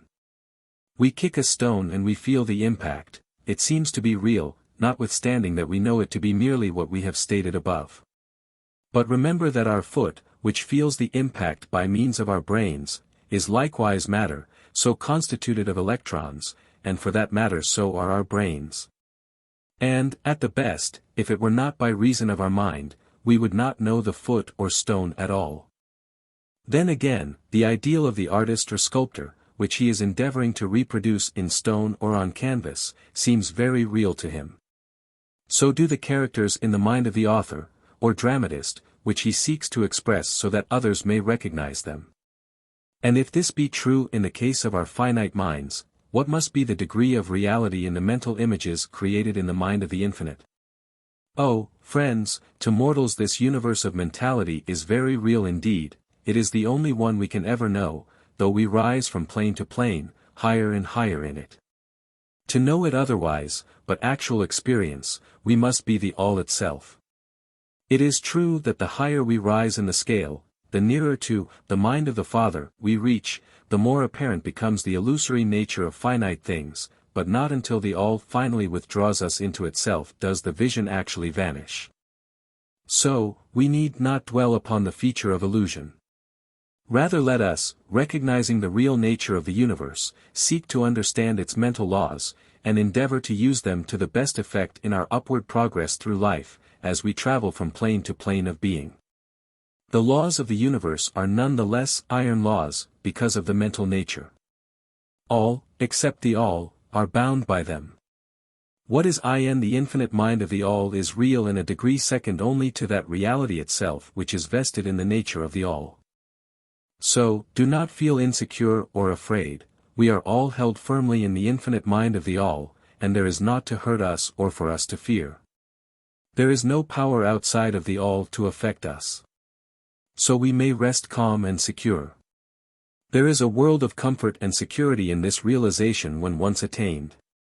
Then, calm and peaceful do we sleep, rocked in the cradle of the deep, resting safely on the bosom of the ocean of infinite mind, which is the all. In the all, indeed, do we live and move and have our being. Matter is none the less matter to us, while we dwell on the plane of matter, although we know it to be merely an aggregation of electrons, or particles of force, vibrating rapidly and gyrating around each other in the formations of atoms, the atoms in turn vibrating and gyrating, forming molecules, which latter in turn form larger masses of matter. Nor does matter become less matter, when we follow the inquiry still further, and learn from the Hermetic teachings, that the force of which the electrons are but units is merely a manifestation of the mind of the All, and like all else in the universe is purely mental in its nature. While on the plane of matter, we must recognize its phenomena, we may control matter, as all masters of higher or lesser degree do, but we do so by applying the higher forces. We commit a folly when we attempt to deny the existence of matter in the relative aspect. We may deny its mastery over us, and rightly so, but we should not attempt to ignore it in its relative aspect, at least so long as we dwell upon its plane. Nor do the laws of nature become less constant or effective, when we know them, likewise, to be merely mental creations. They are in full effect on the various planes. We overcome the lower laws, by applying still higher ones, and in this way only. But we cannot escape law or rise above it entirely. Nothing but the All can escape law, and that because the All is law itself, from which all laws emerge. The most advanced masters may acquire the powers usually attributed to the gods of men, and there are countless ranks of being, in the great hierarchy of life, whose being and power transcends even that of the highest masters among men to a degree unthinkable by mortals, but even the highest master, and the highest being, must bow to the law, and be as nothing in the eye of the All. So that if even these highest beings, whose powers exceed even those attributed by men to their gods, if even these are bound by and are subservient to law, then imagine the presumption of mortal man, of our race and grade, when he dares to consider the laws of nature as unreal, visionary and illusory, because he happens to be able to grasp the truth that the laws are mental in nature, and simply mental creations of the All. Those laws which the All intends to be governing laws are not to be defied or argued away. So long as the universe endures, will they endure, for the universe exists by virtue of these laws which form its framework and which hold it together. The Hermetic principle of mentalism, while explaining the true nature of the universe upon the principle that all is mental, does not change the scientific conceptions of the universe, life, or evolution. In fact, science merely corroborates the Hermetic teachings. The latter merely teaches that the nature of the universe is mental, while modern science has taught that it is material, or, of late, that it is energy, at the last analysis. The Hermetic teachings have no fault to find with Herbert Spencer's basic principle which postulates the existence of an infinite and eternal energy, from which all things proceed. In fact, the Hermetics recognize in Spencer's philosophy the highest outside statement of the workings of the natural laws that have ever been promulgated, and they believe Spencer to have been a reincarnation of an ancient philosopher who dwelt in ancient Egypt thousands of years ago, and who later incarnated as Heraclitus, the Grecian philosopher who lived b.c. 500. And they regard his statement of the infinite and eternal energy as directly in the line of the Hermetic teachings, always with the addition of their own doctrine that his energy is the energy of the mind of the All. With the master key of the Hermetic philosophy, the student of Spencer will be able to unlock many doors of the inner philosophical conceptions of the great English philosopher, whose work shows the results of the preparation of his previous incarnations. His teachings regarding evolution and rhythm are in almost perfect agreement with the Hermetic teachings regarding the principle of rhythm. So, the student of Hermetics need not lay aside any of his cherished scientific views regarding the universe. All he is asked to do is to grasp the underlying principle of, the All is mind, the universe is mental, held in the mind of the All. He will find that the other 6 of the 7 principles will fit into his scientific knowledge, and will serve to bring out obscure points and to throw light in dark corners. This is not to be wondered at, when we realize the influence of the Hermetic thought of the early philosophers of Greece, upon whose foundations of thought the theories of modern science largely rest. The acceptance of the first Hermetic principle, mentalism, is the only great point of difference between modern science and Hermetic students, and science is gradually moving toward the Hermetic position in its groping in the dark for a way out of the labyrinth into which it has wandered in its search for reality. The purpose of this lesson is to impress upon the minds of our students the fact that, to all intents and purposes, the universe and its laws, and its phenomena, are just as real, so far as man is concerned, as they would be under the hypotheses of materialism or energism. Under any hypothesis, the universe in its outer aspect is changing, ever-flowing, and transitory, and therefore devoid of substantiality and reality. But, note the other pole of the truth, under the same hypotheses, we are compelled to act and live as if the fleeting things were real and substantial. You just realized your business needed to hire someone yesterday. How can you find amazing candidates fast? Easy. Just use Indeed. Stop struggling to get your job post seen on other job sites. With Indeed sponsored jobs, your post jumps to the top of the page for your relevant candidates, so you can reach the people you want faster. According to Indeed data, sponsored jobs posted directly on Indeed have 45% more applications than non-sponsored jobs. Don't wait any longer. Speed up your hiring right now with Indeed. And listeners of this show will get a $75 sponsored job credit to get your jobs more visibility at Indeed.com/ARTS. Just go to Indeed.com/ARTS right now and support our show by saying you heard about Indeed on this podcast. Terms and conditions apply. Hiring? Indeed is all you need. With this difference, always, between the various hypotheses, that under the old views mental power was ignored as a natural force, while under mentalism it becomes the greatest natural force. And this one difference revolutionizes life, to those who understand the principle and its resulting laws and practice. So, finally, students all, grasp the advantage of mentalism, and learn to know, use and apply the laws resulting therefrom. But do not yield to the temptation which, as the Kybalion states, overcomes the half-wise and which causes them to be hypnotized by the apparent unreality of things, the consequence being that they wander about like dream people dwelling in a world of dreams, ignoring the practical work and life of man, the end being that, they are broken against the rocks and torn asunder by the elements, by reason of their folly. Rather follow the example of the wise, which the same authority states, use law against laws, the higher against the lower, and by the art of alchemy transmute that which is undesirable into that which is worthy, and thus triumph. Following the authority, let us avoid the half-wisdom, which is folly, which ignores the truth that, mastery consists not in abnormal dreams, visions, and fantastic imaginings or living, but in using the higher forces against the lower, escaping the pains of the lower planes by vibrating on the higher. Remember always, student, that transmutation, not presumptuous denial, is the weapon of the master. The above quotations are from the Kybalion, and are worthy of being committed to memory by the student. We do not live in a world of dreams, but in an universe which, while relative, is real so far as our lives and actions are concerned. Our business in the universe is not to deny its existence, but to live, using the laws to rise from lower to higher, living on, doing the best that we can under the circumstances arising each day, and living, so far as is possible, to our biggest ideas and ideals. The true meaning of life is not known to men on this plane. If, indeed, to any, but the highest authorities, and our own intuitions, teach us that we will make no mistake in living up to the best that is in us, so far as is possible, and realizing the universal tendency in the same direction in spite of apparent evidence to the contrary. We are all on the path, and the road leads upward ever, with frequent resting places. Read the message of the Kybalion, and follow the example of the wise, avoiding the mistake of the half-wise, who perish by reason of their folly. Chapter 7. The All in All. While all is in the all, it is equally true that the all is in all.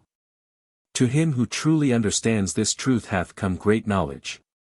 The Kybalion. How often have the majority of people heard repeated the statement that their deity, called by many names, was all in all, and how little have they suspected the inner occult truth concealed by these carelessly uttered words. The commonly used expression is a survival of the ancient Hermetic maxim quoted above. As the Kybalion says, to him who truly understands this truth, hath come great knowledge. And, this being so, let us seek this truth, the understanding of which means so much. In this statement of truth, this Hermetic maxim, is concealed one of the greatest philosophical, scientific and religious truths. We have given you the Hermetic teaching regarding the mental nature of the universe, the truth that, the universe is mental, held in the mind of the all. As the Kybalion says, in the passage quoted above, all is in the all. But note also the correlated statement, that, it is equally true that the all is in all. This apparently contradictory statement is reconcilable under the law of paradox. It is, moreover, an exact Hermetic statement of the relations existing between the all and its mental universe.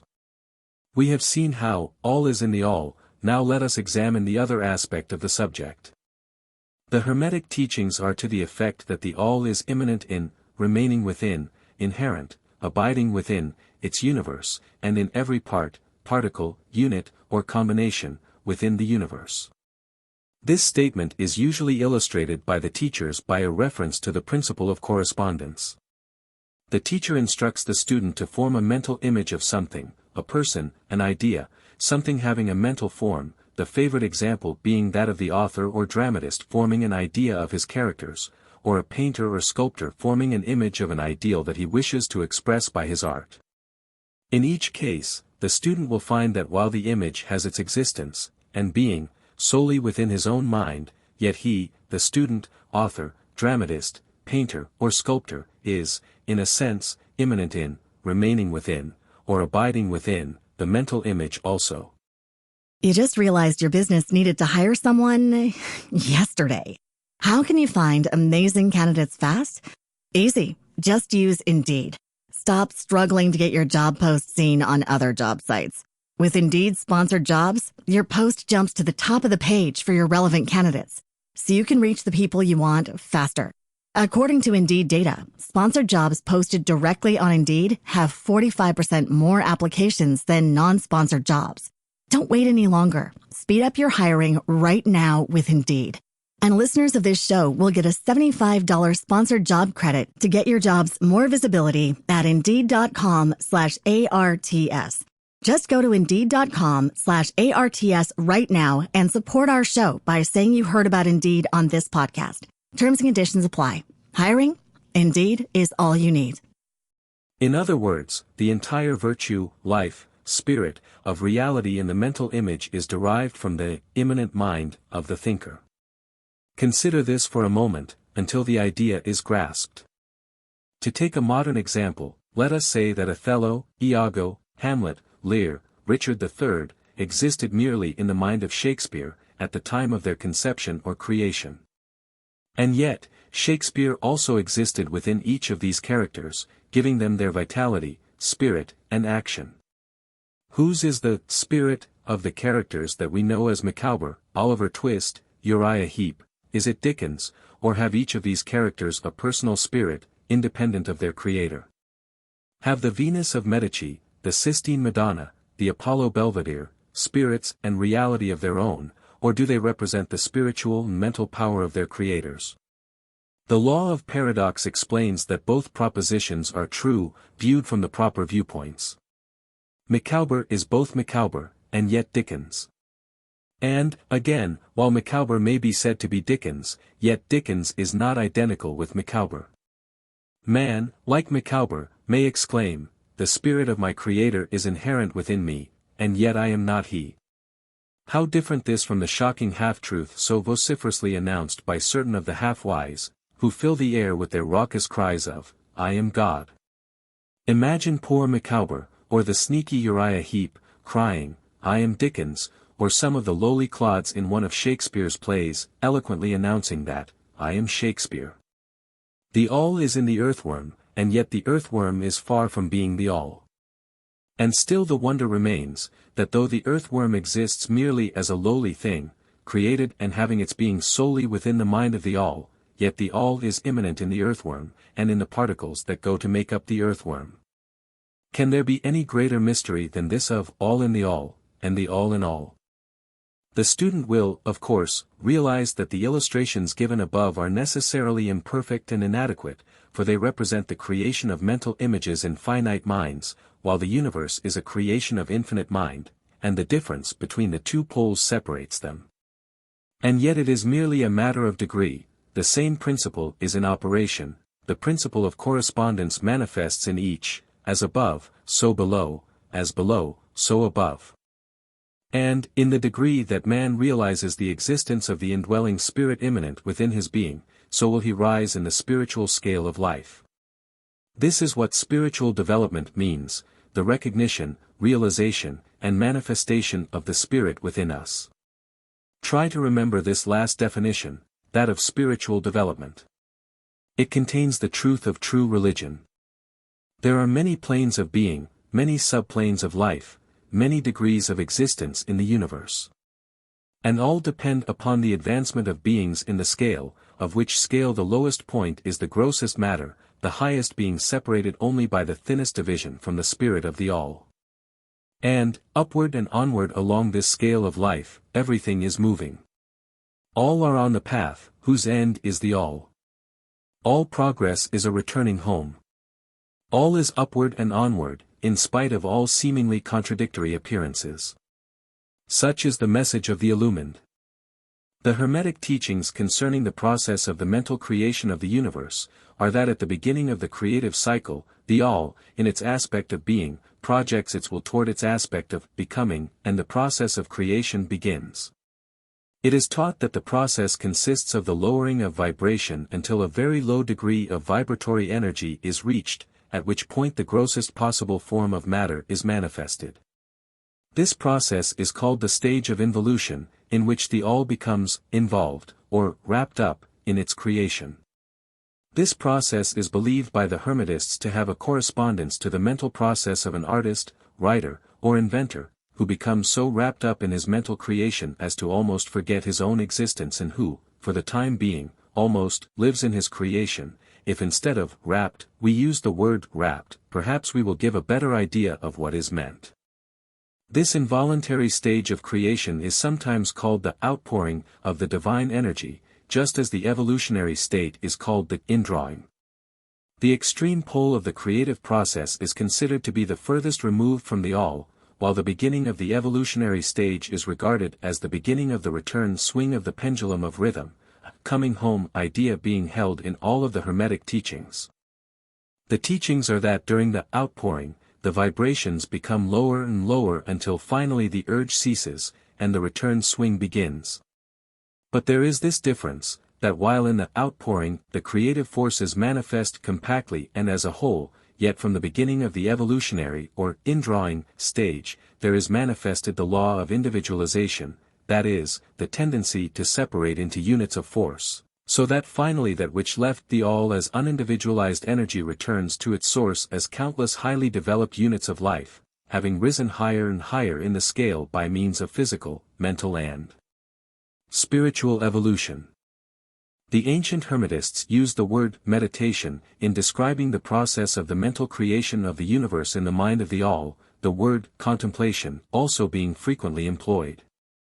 But the idea intended seems to be that of the employment of the divine attention.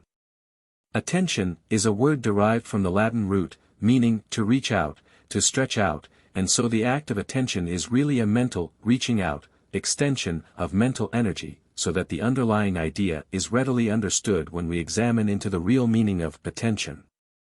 The Hermetic teachings regarding the process of evolution are that, the all, having meditated upon the beginning of the creation, having thus established the material foundations of the universe, having thought it into existence, then gradually awakens or rouses from its meditation and in so doing starts into manifestation the process of evolution, on the material mental and spiritual planes, successively and in order. Thus the upward movement begins, and all begins to move spiritward. Matter becomes less gross, the units spring into being, the combinations begin to form, life appears and manifests in higher and higher forms, and mind becomes more and more in evidence, the vibrations constantly becoming higher. In short, the entire process of evolution, in all of its phases, begins, and proceeds according to the established laws of the indrawing process. All of this occupies eons upon eons of man's time, each aeon containing countless millions of years, but yet the illumined inform us that the entire creation, including involution and evolution, of an universe, is but, as the twinkle of the eye, to the all. At the end of countless cycles of eons of time, the all withdraws its attention, its contemplation and meditation, of the universe, for the great work is finished, and all is withdrawn into the all from which it emerged. But mystery of mysteries, the spirit of each soul is not annihilated, but is infinitely expanded, the created and the creator are merged. Such is the report of the illumined.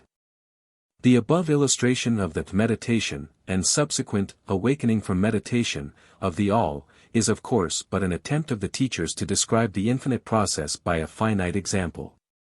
And, yet, as below, so above. The difference is merely in degree. And just as the all arouses itself from the meditation upon the universe, so does man, in time, cease from manifesting upon the material plane, and withdraws himself more and more into the indwelling spirit, which is indeed the divine ego. There is one more matter of which we desire to speak in this lesson, and that comes very near to an invasion of the metaphysical field of speculation, although our purpose is merely to show the futility of such speculation. We allude to the question which inevitably comes to the mind of all thinkers who have ventured to seek the truth. The question is, why does the all create universes? The question may be asked in different forms, but the above is the gist of the inquiry. Men have striven hard to answer this question, but still there is no answer worthy of the name. Some have imagined that the all had something to gain by it, but this is absurd, for what could the all gain that it did not already possess? Others have sought the answer in the idea that the all wished something to love, and others that it created for pleasure, or amusement, or because it was lonely, or to manifest its power, all puerile explanations and ideas, belonging to the childish period of thought. Others have sought to explain the mystery by assuming that the all found itself compelled to create, by reason of its own internal nature, its creative instinct. This idea is in advance of the others, but its weak point lies in the idea of the all being compelled by anything, internal or external. If its internal nature, or creative instinct, compelled it to do anything, then the internal nature, or creative instinct, would be the absolute, instead of the all, and so accordingly that part of the proposition falls. And, yet, the all does create and manifest, and seems to find some kind of satisfaction in so doing. And it is difficult to escape the conclusion that in some infinite degree it must have what would correspond to an inner nature, or creative instinct, in man, with correspondingly infinite desire and will. You just realized your business needed to hire someone yesterday. How can you find amazing candidates fast? Easy. Just use Indeed. Stop struggling to get your job post seen on other job sites. With Indeed sponsored jobs, your post jumps to the top of the page for your relevant candidates, so you can reach the people you want faster. According to Indeed data, sponsored jobs posted directly on Indeed have 45% more applications than non-sponsored jobs. Don't wait any longer. Speed up your hiring right now with Indeed. And listeners of this show will get a $75 sponsored job credit to get your jobs more visibility at Indeed.com/ARTS. Just go to Indeed.com/ARTS right now and support our show by saying you heard about Indeed on this podcast. Terms and conditions apply. Hiring? Indeed is all you need. It could not act unless it willed to act, and it would not will to act, unless it desired to act, and it would not desire to act unless it obtained some satisfaction thereby. And all of these things would belong to an inner nature, and might be postulated as existing according to the law of correspondence. But, still, we prefer to think of the all as acting entirely free from any influence, internal as well as external. That is the problem which lies at the root of difficulty, and the difficulty that lies at the root of the problem.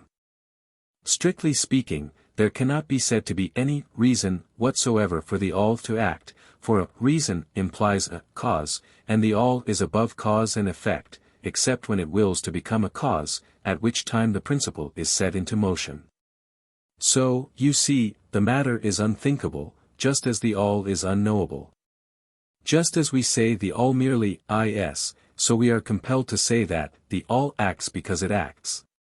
At the last, the all is all reason in itself, all law in itself, all action in itself, and it may be said, truthfully, that the all is its own reason, its own law, its own act, or still further, that the all, its reason, its act, is law, are one, all being names for the same thing.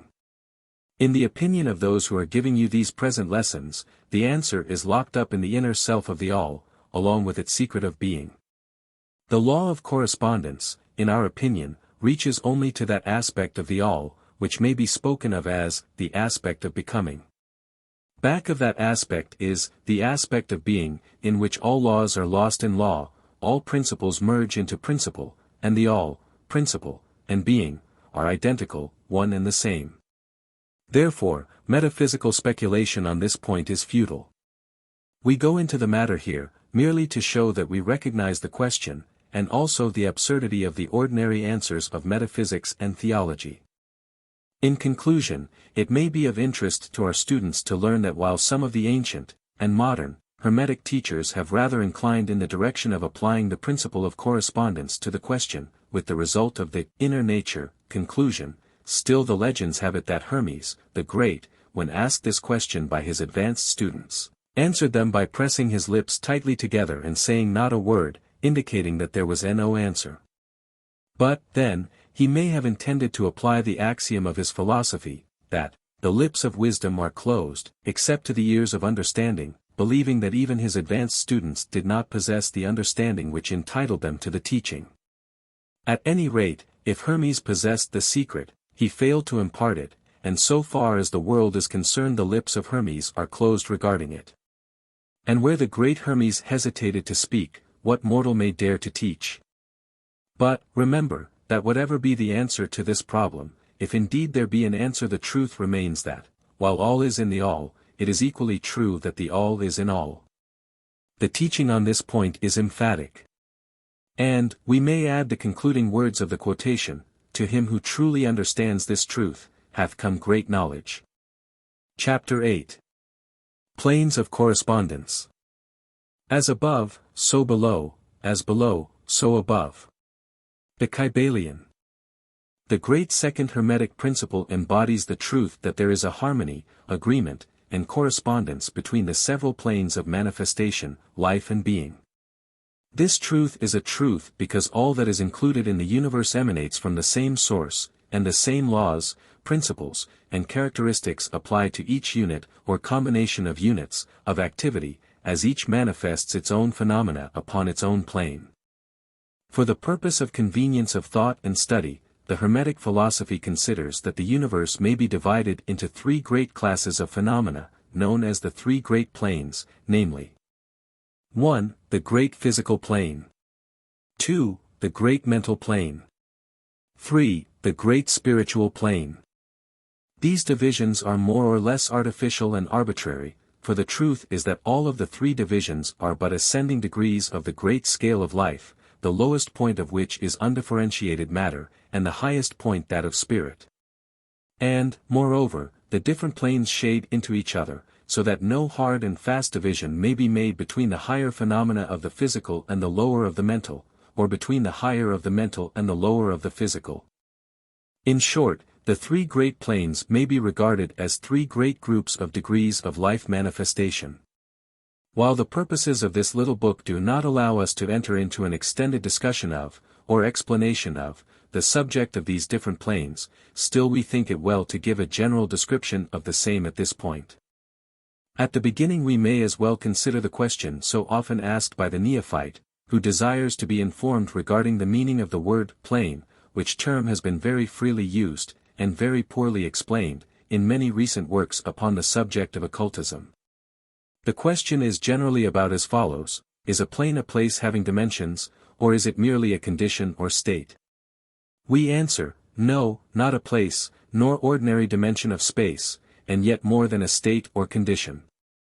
It may be considered as a state or condition, and yet the state or condition is a degree of dimension, in a scale subject to measurement. Somewhat paradoxical, is it not? But let us examine the matter. A dimension, you know, is a measure in a straight line, relating to measure, etc. The ordinary dimensions of space are length, breadth, and height, or perhaps length, breadth, height, thickness, or circumference. But there is another dimension of created things, or measure in a straight line, known to occultists, and to scientists as well, although the latter have not as yet applied the term dimension to it, and this new dimension, which, by the way, is the much speculated about fourth dimension, is the standard used in determining the degrees or planes. This fourth dimension may be called the dimension of vibration. It is a fact well known to modern science, as well as to the Hermetists who have embodied the truth in their third Hermetic principle, that everything is in motion, everything vibrates, nothing is at rest. From the highest manifestation, to the lowest, everything and all things vibrate. Not only do they vibrate at different rates of motion, but as in different directions and in a different manner. The degrees of the rate of vibrations constitute the degrees of measurement on the scale of vibrations, in other words the degrees of the fourth dimension. And these degrees form what occultists call planes. The higher the degree of rate of vibration, the higher the plane, and the higher the manifestation of life occupying that plane. So that while a plane is not a place, nor yet a state or condition, yet it possesses qualities common to both. We shall have more to say regarding the subject of the scale of vibrations in our next lessons, in which we shall consider the Hermetic principle of vibration. You will kindly remember, however, that the three great planes are not actual divisions of the phenomena of the universe, but merely arbitrary terms used by the Hermetists in order to aid in the thought and study of the various degrees and forms of universal activity and life. The atom of matter, the unit of force, the mind of man, and the being of the archangel are all but degrees in one scale, and all fundamentally the same. The difference between solely a matter of degree, and rate of vibration, all are creations of the All, and have their existence solely within the infinite mind of the All. The Hermetists subdivide each of the three great planes into 7 minor planes, and each of these latter are also subdivided into 7 subplanes, all divisions being more or less arbitrary, shading into each other, and adopted merely for convenience of scientific study and thought. The great physical plane, and its 7 minor planes, is that division of the phenomena of the universe which includes all that relates to physics, or material things, forces, and manifestations. It includes all forms of that which we call matter, and all forms of that which we call energy or force. But you must remember that the Hermetic philosophy does not recognize matter as a thing in itself, or as having a separate existence even in the mind of the All. The teachings are that matter is but a form of energy, that is, energy at a low rate of vibrations of a certain kind. And accordingly the Hermetists classify matter under the head of energy, and give to it 3 of the 7 minor planes of the great physical plane. These 7 minor physical planes are as follows. 1. The plane of matter, A. 2. The plane of matter, B. 3. The plane of matter, C. 4. The plane of ethereal substance 5. The plane of energy, A. 6. The plane of energy, B. 7. The plane of energy, C. The plane of matter, A, comprises the forms of matter in its form of solids, liquids, and gases, as generally recognized by the textbooks on physics. The plane of matter, B, comprises certain higher and more subtle forms of matter of the existence of which modern science is but now recognizing, the phenomena of radiant matter, in its phases of radium, etc., belonging to the lower subdivision of this minor plane. The plane of matter, C, comprises forms of the most subtle and tenuous matter, the existence of which is not suspected by ordinary scientists. You just realized your business needed to hire someone yesterday. How can you find amazing candidates fast? Easy. Just use Indeed. Stop struggling to get your job post seen on other job sites. With Indeed sponsored jobs, your post jumps to the top of the page for your relevant candidates, so you can reach the people you want faster. According to Indeed data, sponsored jobs posted directly on Indeed have 45% more applications than non-sponsored jobs.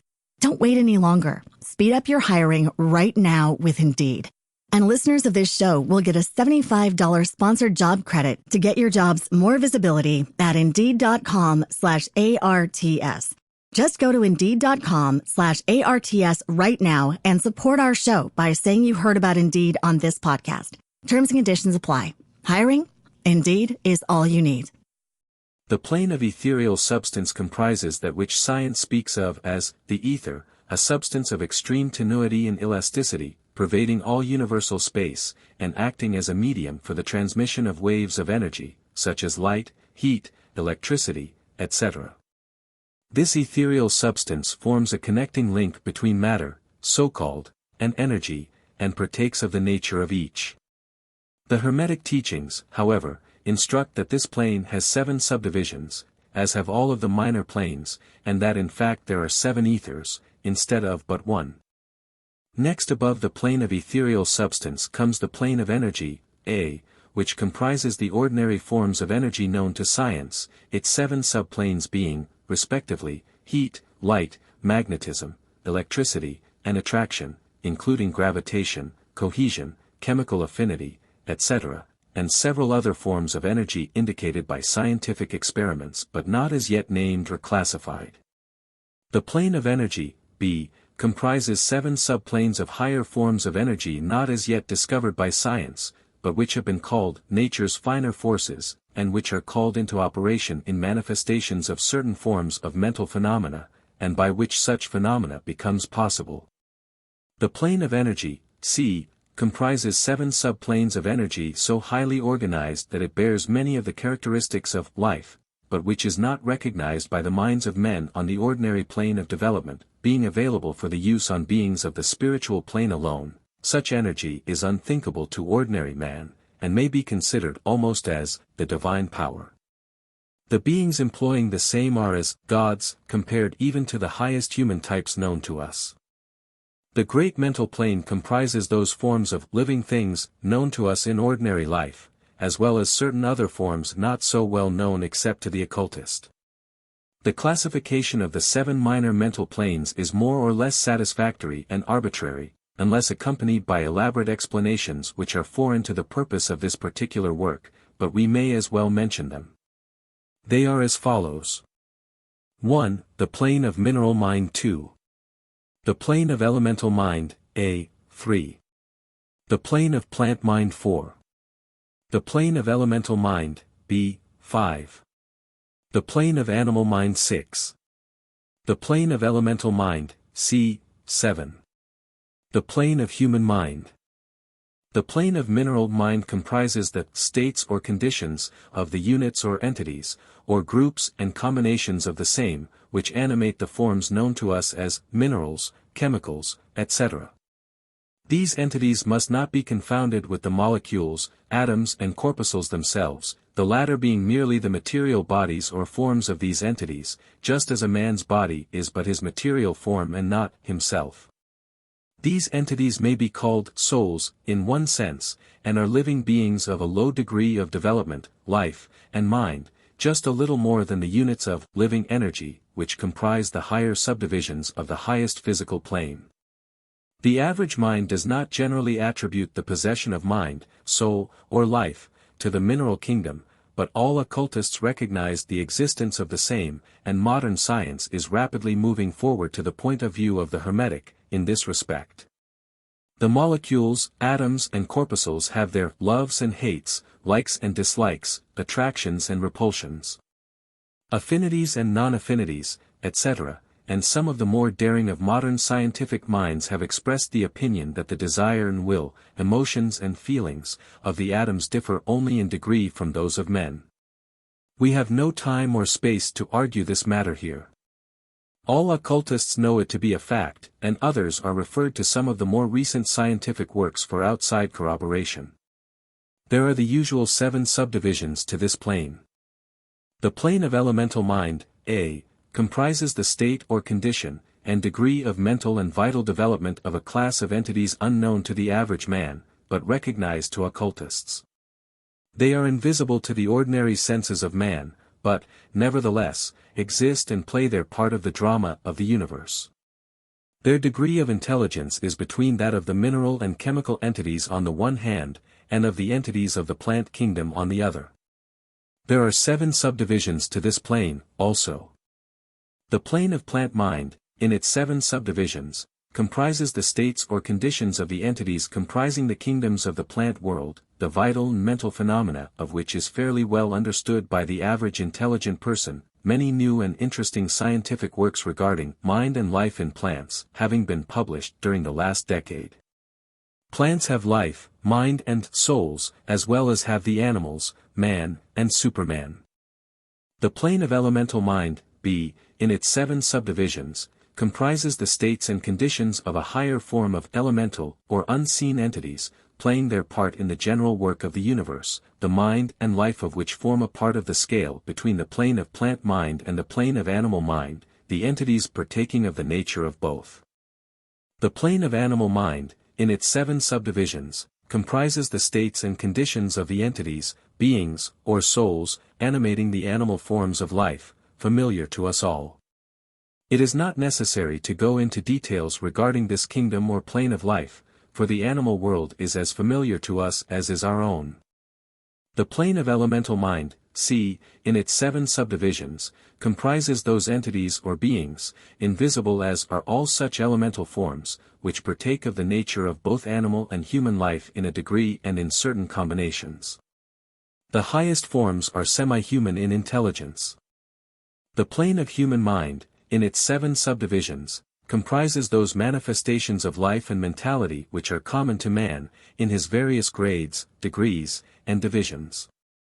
In this connection, we wish to point out the fact that the average man of today occupies but the 4th subdivision of the plane of human mind, and only the most intelligent have crossed the borders of the 5th subdivision.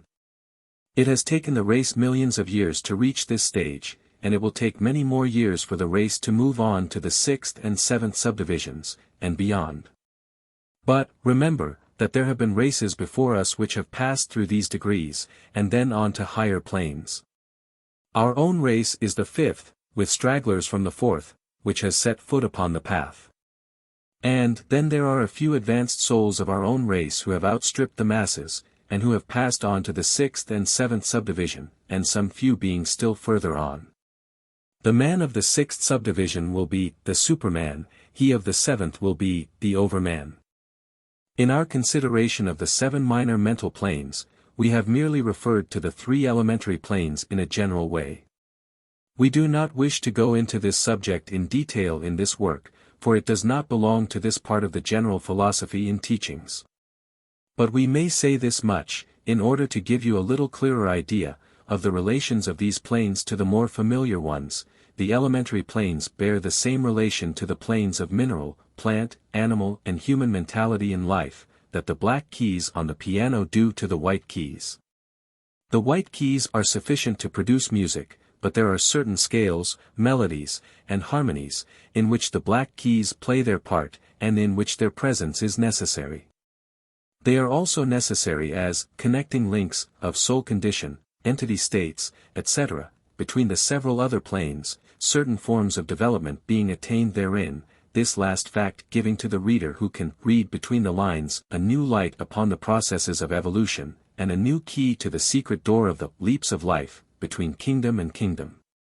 The great kingdoms of elementals are fully recognized by all occultists, and the esoteric writings are full of mention of them.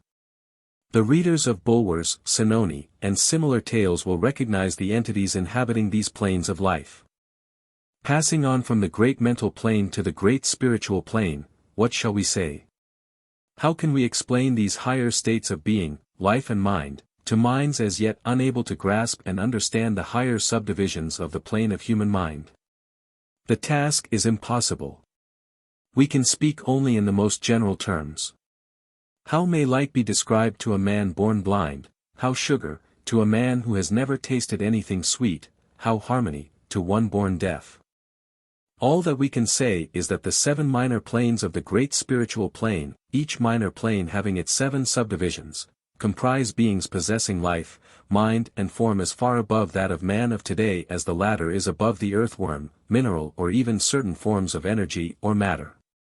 The life of these beings so far transcends ours, that we cannot even think of the details of the same, their minds so far transcend ours, that to them we scarcely seem to think, and our mental processes seem almost akin to material processes. The matter of which their forms are composed is of the highest planes of matter, nay, some are even said to be clothed in pure energy. What may be said of such beings? On the 7 minor planes of the great spiritual plane exist beings of whom we may speak as angels, archangels, demigods. On the lower minor planes dwell those great souls whom we call masters and adepts. Above them come the great hierarchies of the angelic hosts, unthinkable to man, and above those come those who may without irreverence be called the gods, so high in the scale of being are they, their being, intelligence and power being akin to those attributed by the races of men to their conceptions of deity. These beings are beyond even the highest flights of the human imagination, the word divine being the only one applicable to them. Many of these beings, as well as the angelic host, take the greatest interest in the affairs of the universe and play an important part in its affairs. These unseen divinities and angelic helpers extend their influence freely and powerfully, in the process of evolution and cosmic progress. Their occasional intervention and assistance in human affairs have led to the many legends, beliefs, religions and traditions of the race, past and present. They have superimposed their knowledge and power upon the world, again and again, all under the law of the all, of course. But, yet, even the highest of these advanced beings exist merely as creations of, and in, the mind of the all, and are subject to the cosmic processes and universal laws. They are still mortal.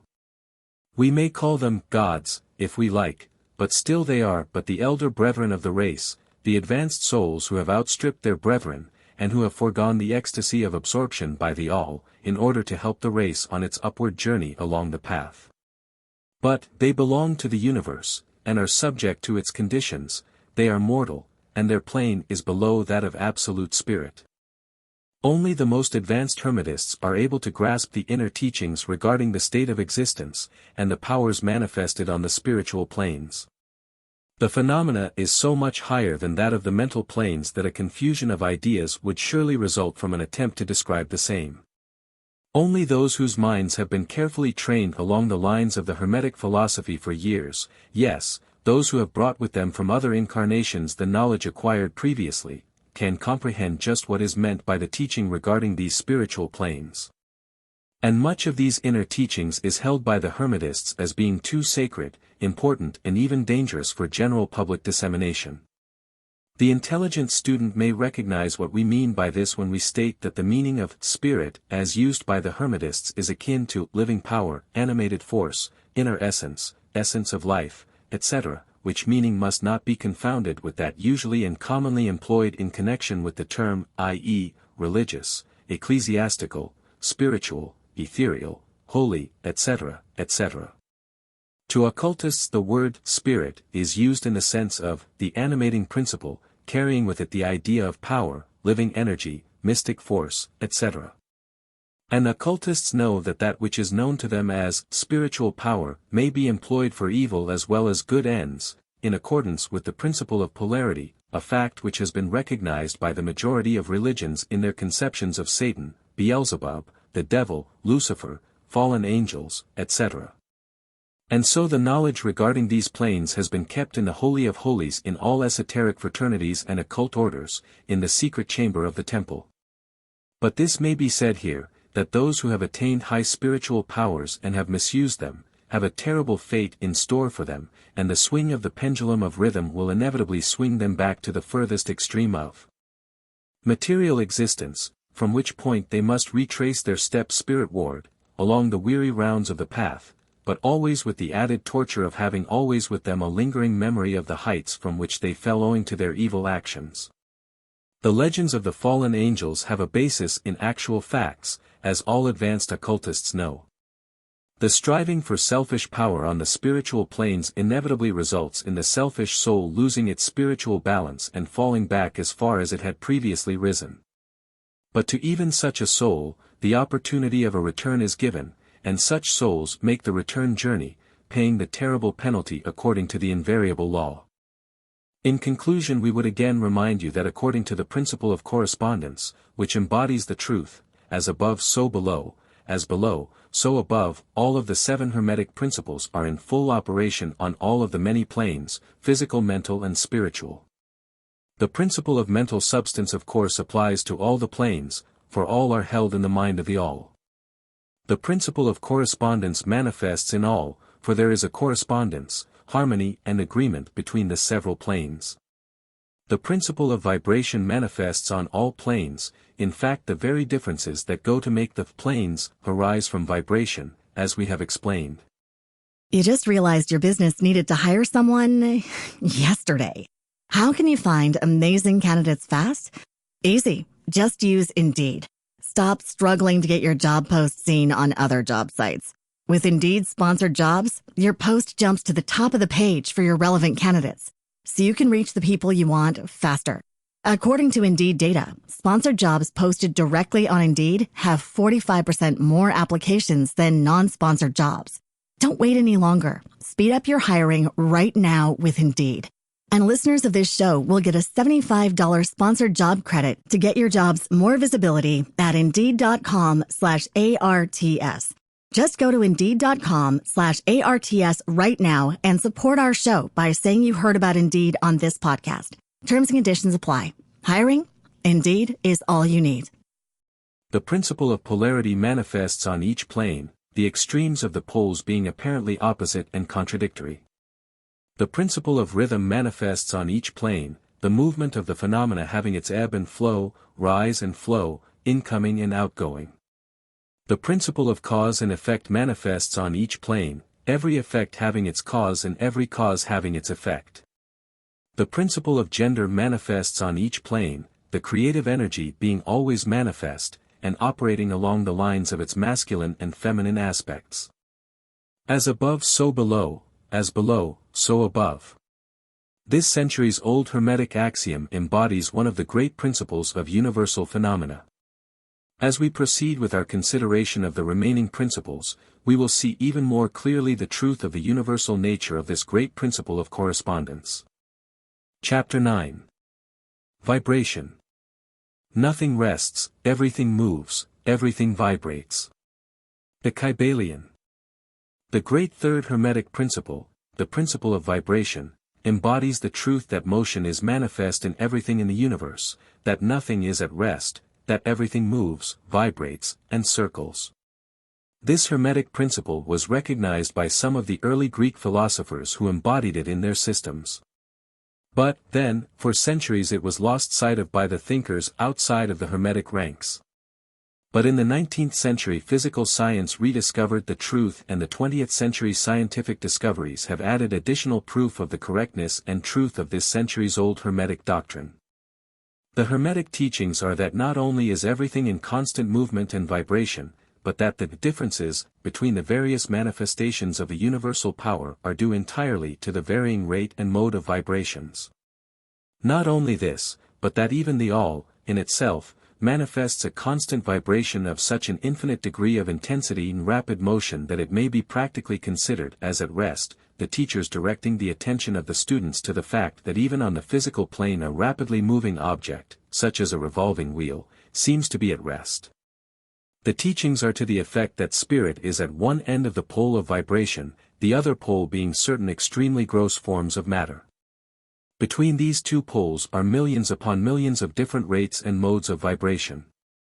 Modern science has proven that all that we call matter and energy are but modes of vibratory motion, and some of the more advanced scientists are rapidly moving toward the positions of the occultists who hold that the phenomena of mind are likewise modes of vibration or motion.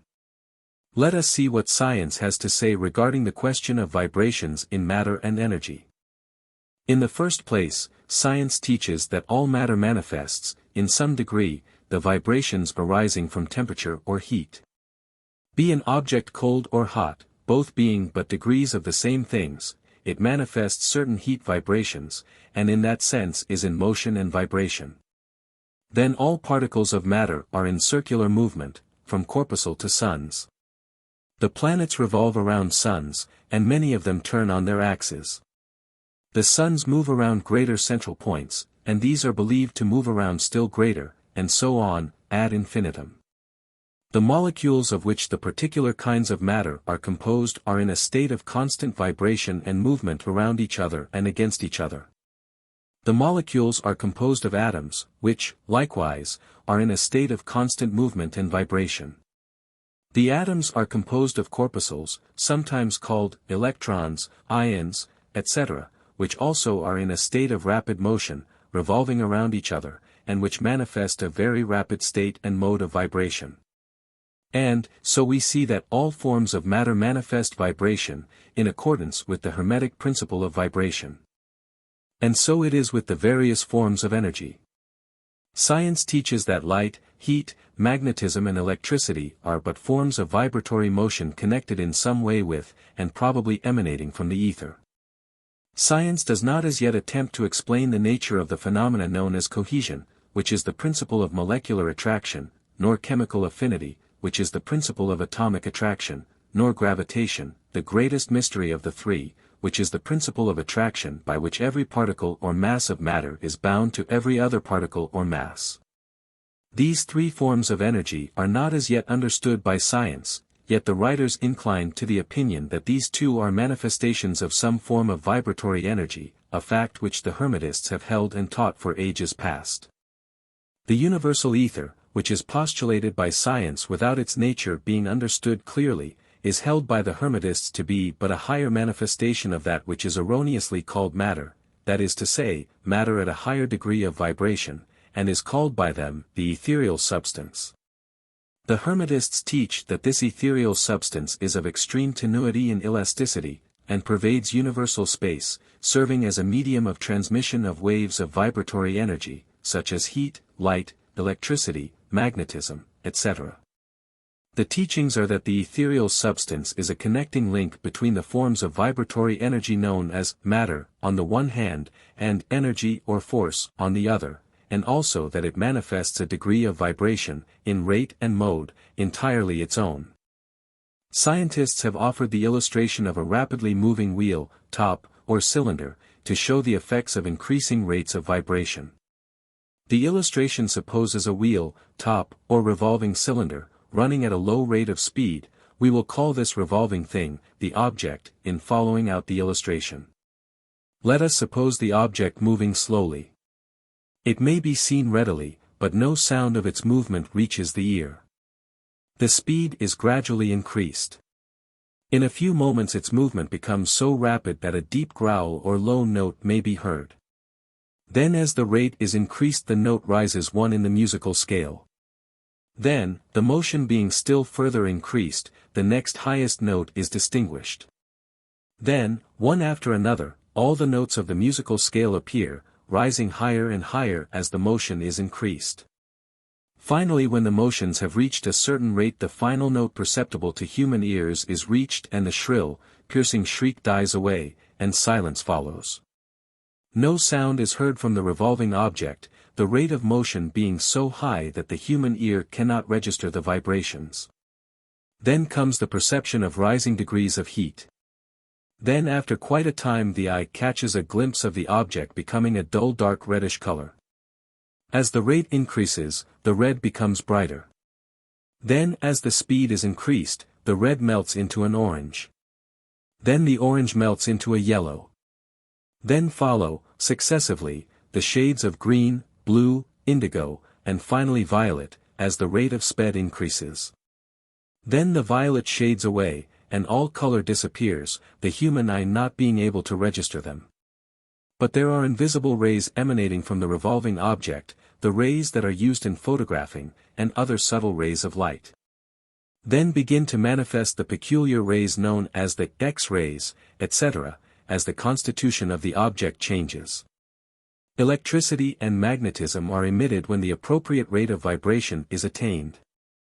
When the object reaches a certain rate of vibration its molecules disintegrate, and resolve themselves into the original elements or atoms. Then the atoms, following the principle of vibration, are separated into the countless corpuscles of which they are composed. And finally, even the corpuscles disappear and the object may be said to be composed of the ethereal substance. Science does not dare to follow the illustration further, but the Hermetists teach that if the vibrations be continually increased the object would mount up the successive states of manifestation and would in turn manifest the various mental stages, and then on spiritward, until it would finally re-enter the all, which is absolute spirit.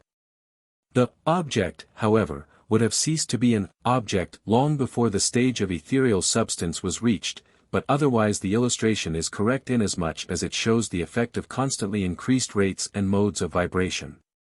It must be remembered, in the above illustration, that at the stages at which the object throws off vibrations of light, heat, etc., it is not actually resolved into those forms of energy, which are much higher in the scale, but simply that it reaches a degree of vibration in which those forms of energy are liberated, in a degree, from the confining influences of its molecules, atoms and corpuscles, as the case may be. These forms of energy, although much higher in the scale than matter, are imprisoned and confined in the material combinations, by reason of the energies manifesting through, and using material forms, but thus becoming entangled and confined in their creations of material forms, which, to an extent, is true of all creations, the creating force becoming involved in its creation. But the Hermetic teachings go much further than do those of modern science. They teach that all manifestation of thought, emotion, reason, will or desire, or any mental state or condition, are accompanied by vibrations, a portion of which are thrown off and which tend to affect the minds of other persons by induction. This is the principle which produces the phenomena of telepathy, mental influence, and other forms of the action and power of mind over mind, with which the general public is rapidly becoming acquainted, owing to the wide dissemination of occult knowledge by the various schools, cults and teachers along these lines at this time. You just realized your business needed to hire someone yesterday. How can you find amazing candidates fast? Easy. Just use Indeed. Stop struggling to get your job post seen on other job sites. With Indeed sponsored jobs, your post jumps to the top of the page for your relevant candidates, so you can reach the people you want faster. According to Indeed data, sponsored jobs posted directly on Indeed have 45% more applications than non-sponsored jobs. Don't wait any longer. Speed up your hiring right now with Indeed.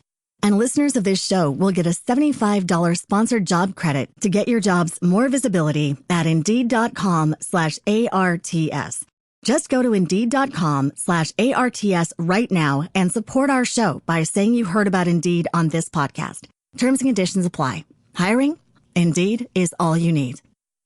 Every thought, emotion or mental state has its corresponding rate and mode of vibration. And by an effort of the will of the person, or of other persons, these mental states may be reproduced, just as a musical tone may be reproduced by causing an instrument to vibrate at a certain rate, just as color may be reproduced in the same way. By a knowledge of the principle of vibration, as applied to mental phenomena, one may polarize his mind at any degree he wishes, thus gaining a perfect control over his mental states, moods, etc. In the same way he may affect the minds of others, producing the desired mental states in them. In short, he may be able to produce on the mental plane that which science produces on the physical plane, namely, vibrations at will. This power of course may be acquired only by the proper instruction, exercises, practice, etc., the science being that of mental transmutation, one of the branches of the Hermetic art. A little reflection on what we have said will show the student that the principle of vibration underlies the wonderful phenomena of the power manifested by the masters and adepts, who are able to apparently set aside the laws of nature, but who, in reality, are simply using one law against another, one principle against others, and who accomplish their results by changing the vibrations of material objects, or forms of energy, and thus perform what are commonly called miracles. As one of the old Hermetic writers has truly said, he who understands the principle of vibration, has grasped the scepter of power. Chapter 10. Polarity. Everything is dual, everything has poles, everything has its pair of opposites, like and unlike are the same, opposites are identical in nature, but different in degree, extremes meet, all truths are but half-truths, all paradoxes may be reconciled. The Kybalion. The great fourth Hermetic principle, the principle of polarity, embodies the truth that all manifested things have two sides, two aspects, two poles, a pair of opposites, with manifold degrees between the two extremes. The old paradoxes, which have ever perplexed the mind of men, are explained by an understanding of this principle. Man has always recognized something akin to this principle, and has endeavored to express it by such sayings, maxims and aphorisms as the following: everything is and isn't, at the same time, all truths are but half-truths, every truth is half-false, there are two sides to everything, there is a reverse side to every shield, etc., etc. The Hermetic teachings are to the effect that the difference between things seemingly diametrically opposed to each other is merely a matter of degree. It teaches that the pairs of opposites may be reconciled, and that thesis and antithesis are identical in nature, but different in degree, and that the universal reconciliation of opposites is effected by a recognition of this principle of polarity. The teachers claim that illustrations of this principle may be had on every hand, and from an examination into the real nature of anything. They begin by showing that spirit and matter are but the two poles of the same thing, the intermediate planes being merely degrees of vibration. They show that the all and the many are the same, the difference being merely a matter of degree of mental manifestation. Thus the law and laws are the two opposite poles of one thing. Likewise, principle and principles. Infinite mind and finite minds. Then passing on to the physical plane, they illustrate the principle by showing that heat and cold are identical in nature, the differences being merely a matter of degrees. The thermometer shows many degrees of temperature, the lowest pole being called cold, and the highest heat. Between these two poles are many degrees of heat or cold, call them either and you are equally correct. The higher of 2 degrees is always warmer, while the lower is always colder. There is no absolute standard, all is a matter of degree. There is no place on the thermometer where heat ceases and cold begins. It is all a matter of higher or lower vibrations. The very terms high and low, which we are compelled to use, are but poles of the same thing. The terms are relative.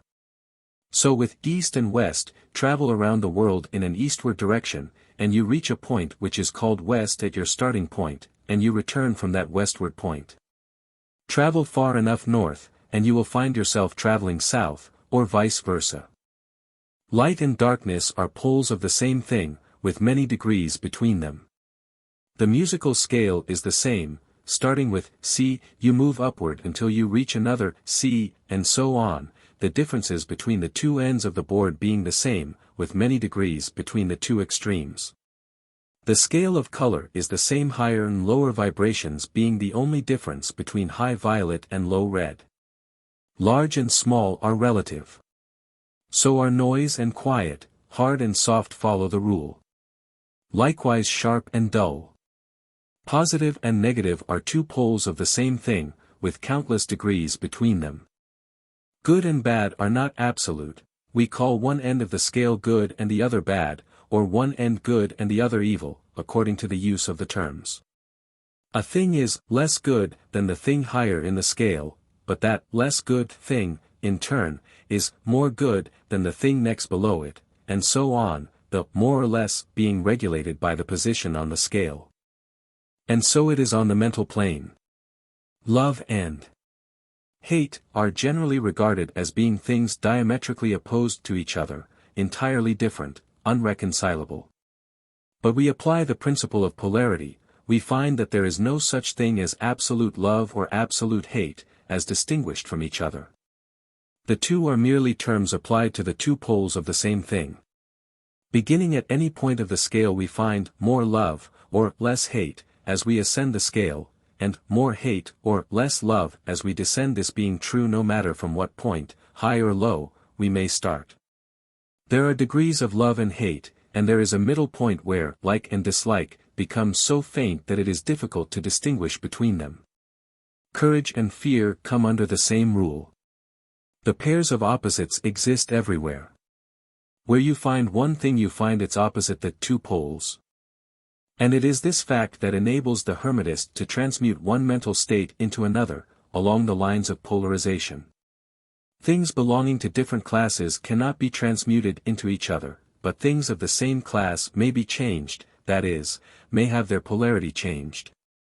Thus love never becomes east or west, or red or violet, but it may and often does turn into hate, and likewise hate may be transformed into love, by changing its polarity.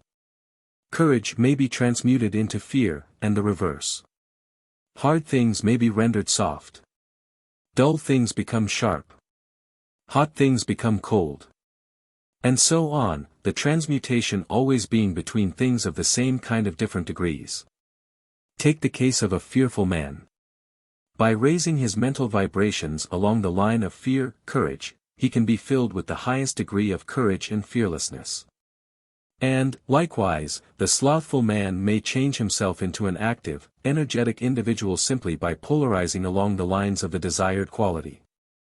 The student who is familiar with the processes by which the various schools of mental science, etc., produce changes in the mental states of those following their teachings, may not readily understand the principle underlying many of these changes. When, however, the principle of polarity is once grasped, and it is seen that the mental changes are occasioned by a change of polarity A sliding along the same scale, the matter is readily understood. The change is not in the nature of a transmutation of one thing into another thing entirely different, but is merely a change of degree in the same things, a vastly important difference. For instance, borrowing an analogy from the physical plane, it is impossible to change heat into sharpness, loudness, highness, etc., but heat may readily be transmuted into cold, simply by lowering the vibrations. In the same way hate and love are mutually transmutable, so are fear and courage. But fear cannot be transformed into love, nor can courage be transmuted into hate. The mental states belong to innumerable classes, each class of which has its opposite poles, along which transmutation is possible. The student will readily recognize that in the mental states, as well as in the phenomena of the physical plane, the two poles may be classified as positive and negative, respectively. Thus love is positive to hate, courage to fear, activity to non-activity, etc., etc. And it will also be noticed that even to those unfamiliar with the principle of vibration, the positive pole seems to be of a higher degree than the negative, and readily dominates it. The tendency of nature is in the direction of the dominant activity of the positive pole. In addition to the changing of the poles of one's own mental states by the operation of the art of polarization, the phenomena of mental influence, in its manifold phases, shows us that the principle may be extended so as to embrace the phenomena of the influence of one mind over that of another, of which so much has been written and taught of late years. When it is understood that mental induction is possible, that is that mental states may be produced by induction from others, then we can readily see how a certain rate of vibration, or polarization of a certain mental state, may be communicated to another person, and his polarity in that class of mental states thus changed. You just realized your business needed to hire someone yesterday. How can you find amazing candidates fast? Easy. Just use Indeed. Stop struggling to get your job post seen on other job sites. With Indeed sponsored jobs, your post jumps to the top of the page for your relevant candidates, so you can reach the people you want faster. According to Indeed data, sponsored jobs posted directly on Indeed have 45% more applications than non-sponsored jobs. Don't wait any longer. Speed up your hiring right now with Indeed. And listeners of this show will get a $75 sponsored job credit to get your jobs more visibility at Indeed.com/ARTS. Just go to Indeed.com/ARTS right now and support our show by saying you heard about Indeed on this podcast. Terms and conditions apply. Hiring? Indeed is all you need. It is along this principle that the results of many of the mental treatments are obtained. For instance, a person is blue, melancholy and full of fear. A mental scientist bringing his own mind up to the desired vibration by his trained will, and thus obtaining the desired polarization in his own case, then produces a similar mental state in the other by induction, the result being that the vibrations are raised and the person polarizes toward the positive end of the scale instead toward the negative, and his fear and other negative emotions are transmuted to courage and similar positive mental states. A little study will show you that these mental changes are nearly all along the line of polarization, the change being one of degree rather than of kind. A knowledge of the existence of this great Hermetic principle will enable the student to better understand his own mental states, and those of other people. He will see that these states are all matters of degree, and seeing thus, he will be able to raise or lower the vibration at will, to change his mental poles, and thus be master of his mental states, instead of being their servant and slave. And by his knowledge he will be able to aid his fellows intelligently and by the appropriate methods change the polarity when the same is desirable. We advise all students to familiarize themselves with this principle of polarity, for a correct understanding of the same will throw light on many difficult subjects. Chapter 11. Rhythm. Everything flows out and in, everything has its tides, all things rise and fall, the pendulum swing manifests in everything, the measure of the swing to the right, is the measure of the swing to the left, rhythm compensates, the Kybalion. The great fifth Hermetic principle, the principle of rhythm embodies the truth that in everything there is manifested a measured motion, a to and from movement, a flow and inflow, a swing forward and backward, a pendulum-like movement, a tide-like ebb and flow, a high tide and a low tide, between the two poles manifest on the physical, mental or spiritual planes. The principle of rhythm is closely connected with the principle of polarity described in the preceding chapter. Rhythm manifests between the two poles established by the principle of polarity. This does not mean, however, that the pendulum of rhythm swings to the extreme poles, for this rarely happens. In fact, it is difficult to establish the extreme polar opposites in the majority of cases. But the swing is ever toward first one pole and then the other. There is always an action and reaction, an advance and a retreat, a rising and a sinking, manifested in all of the airs and phenomena of the universe. Suns, worlds, men, animals, plants, minerals, forces, energy, mind and matter, yes, even spirit, manifests this principle. The principle manifests in the creation and destruction of worlds, in the rise and fall of nations, in the life history of all things, and finally in the mental states of man. Beginning with the manifestations of spirit, of the all, it will be noticed that there is ever the outpouring and the indrawing, the outbreathing and inbreathing of Brahm, as the Brahmins word it.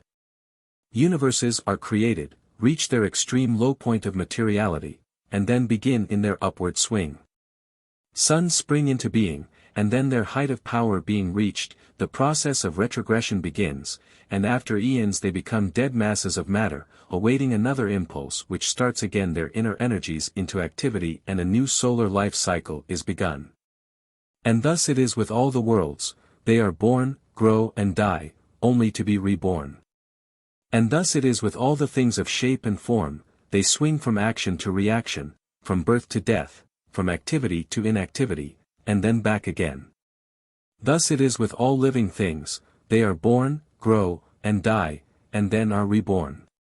So it is with all great movements, philosophies, creeds, fashions, governments, nations, and all else birth, growth, maturity, decadence, death and then new birth.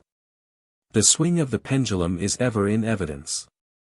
Night follows day, and day night. The pendulum swings from summer to winter, and then back again. The corpuscles, atoms, molecules, and all masses of matter, swing around the circle of their nature. There is no such thing as absolute rest, or cessation from movement, and all movement partakes of rhythm. The principle is of universal application. It may be applied to any question, or phenomena of any of the many planes of life. It may be applied to all phases of human activity. There is always the rhythmic swing from one pole to the other. The universal pendulum is ever in motion. The tides of life flow in and out, according to law. The principle of rhythm is well understood by modern science, and is considered a universal law as applied to material things. But the Hermetists carry the principle much further, and know that its manifestations and influence extend to the mental activities of man, and that it accounts for the bewildering succession of moods, feelings and other annoying and perplexing changes that we notice in ourselves.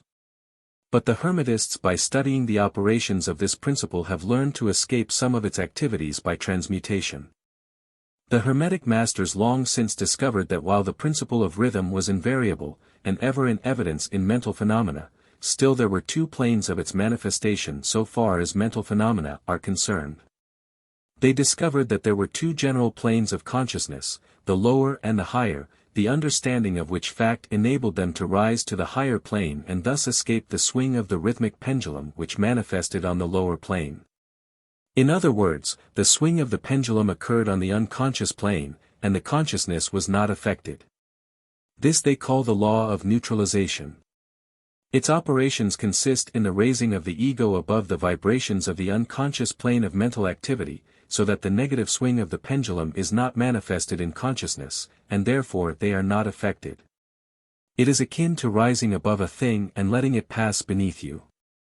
The Hermetic master, or advanced student, polarizes himself at the desired pole, and by a process akin to refusing to participate in the backward swing or, if you prefer, denial of its influence over him, he stands firm in his polarized position, and allows the mental pendulum to swing back along the unconscious plane. All individuals who have attained any degree of self-mastery, accomplish this, more or less unknowingly, and by refusing to allow their moods and negative mental states to affect them, they apply the law of neutralization. The master, however, carries this to a much higher degree of proficiency, and by the use of his will he attains a degree of poise and mental firmness almost impossible of belief on the part of those who allow themselves to be swung backward and forward by the mental pendulum of moods and feelings. The importance of this will be appreciated by any thinking person who realizes what creatures of moods, feelings and emotion the majority of people are, and how little mastery of themselves they manifest.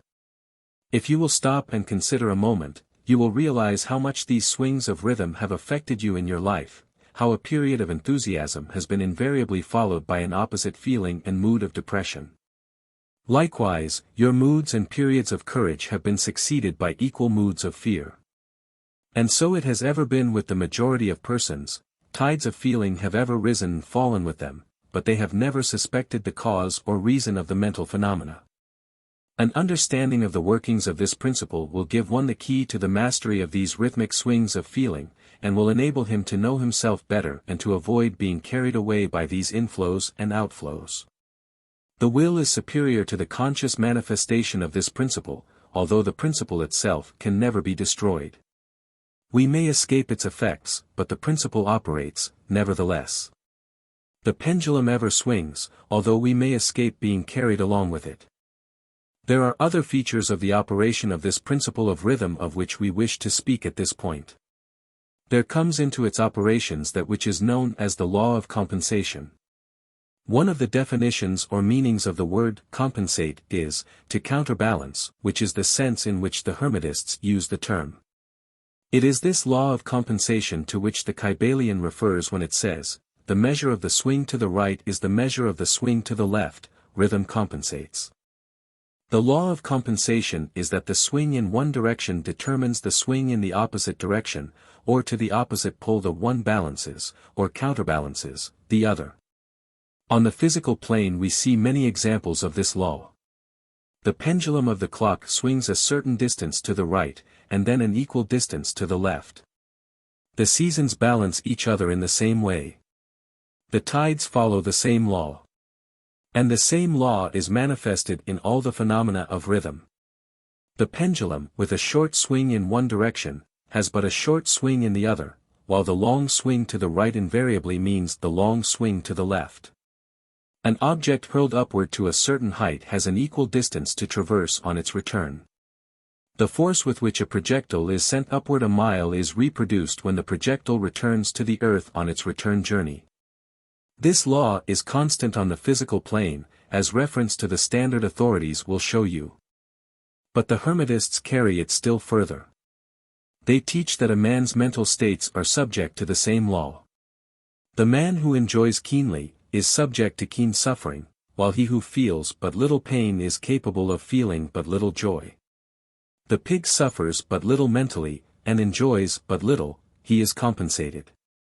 And on the other hand, there are other animals who enjoy keenly, but whose nervous organism and temperament cause them to suffer exquisite degrees of pain, and so it is with man.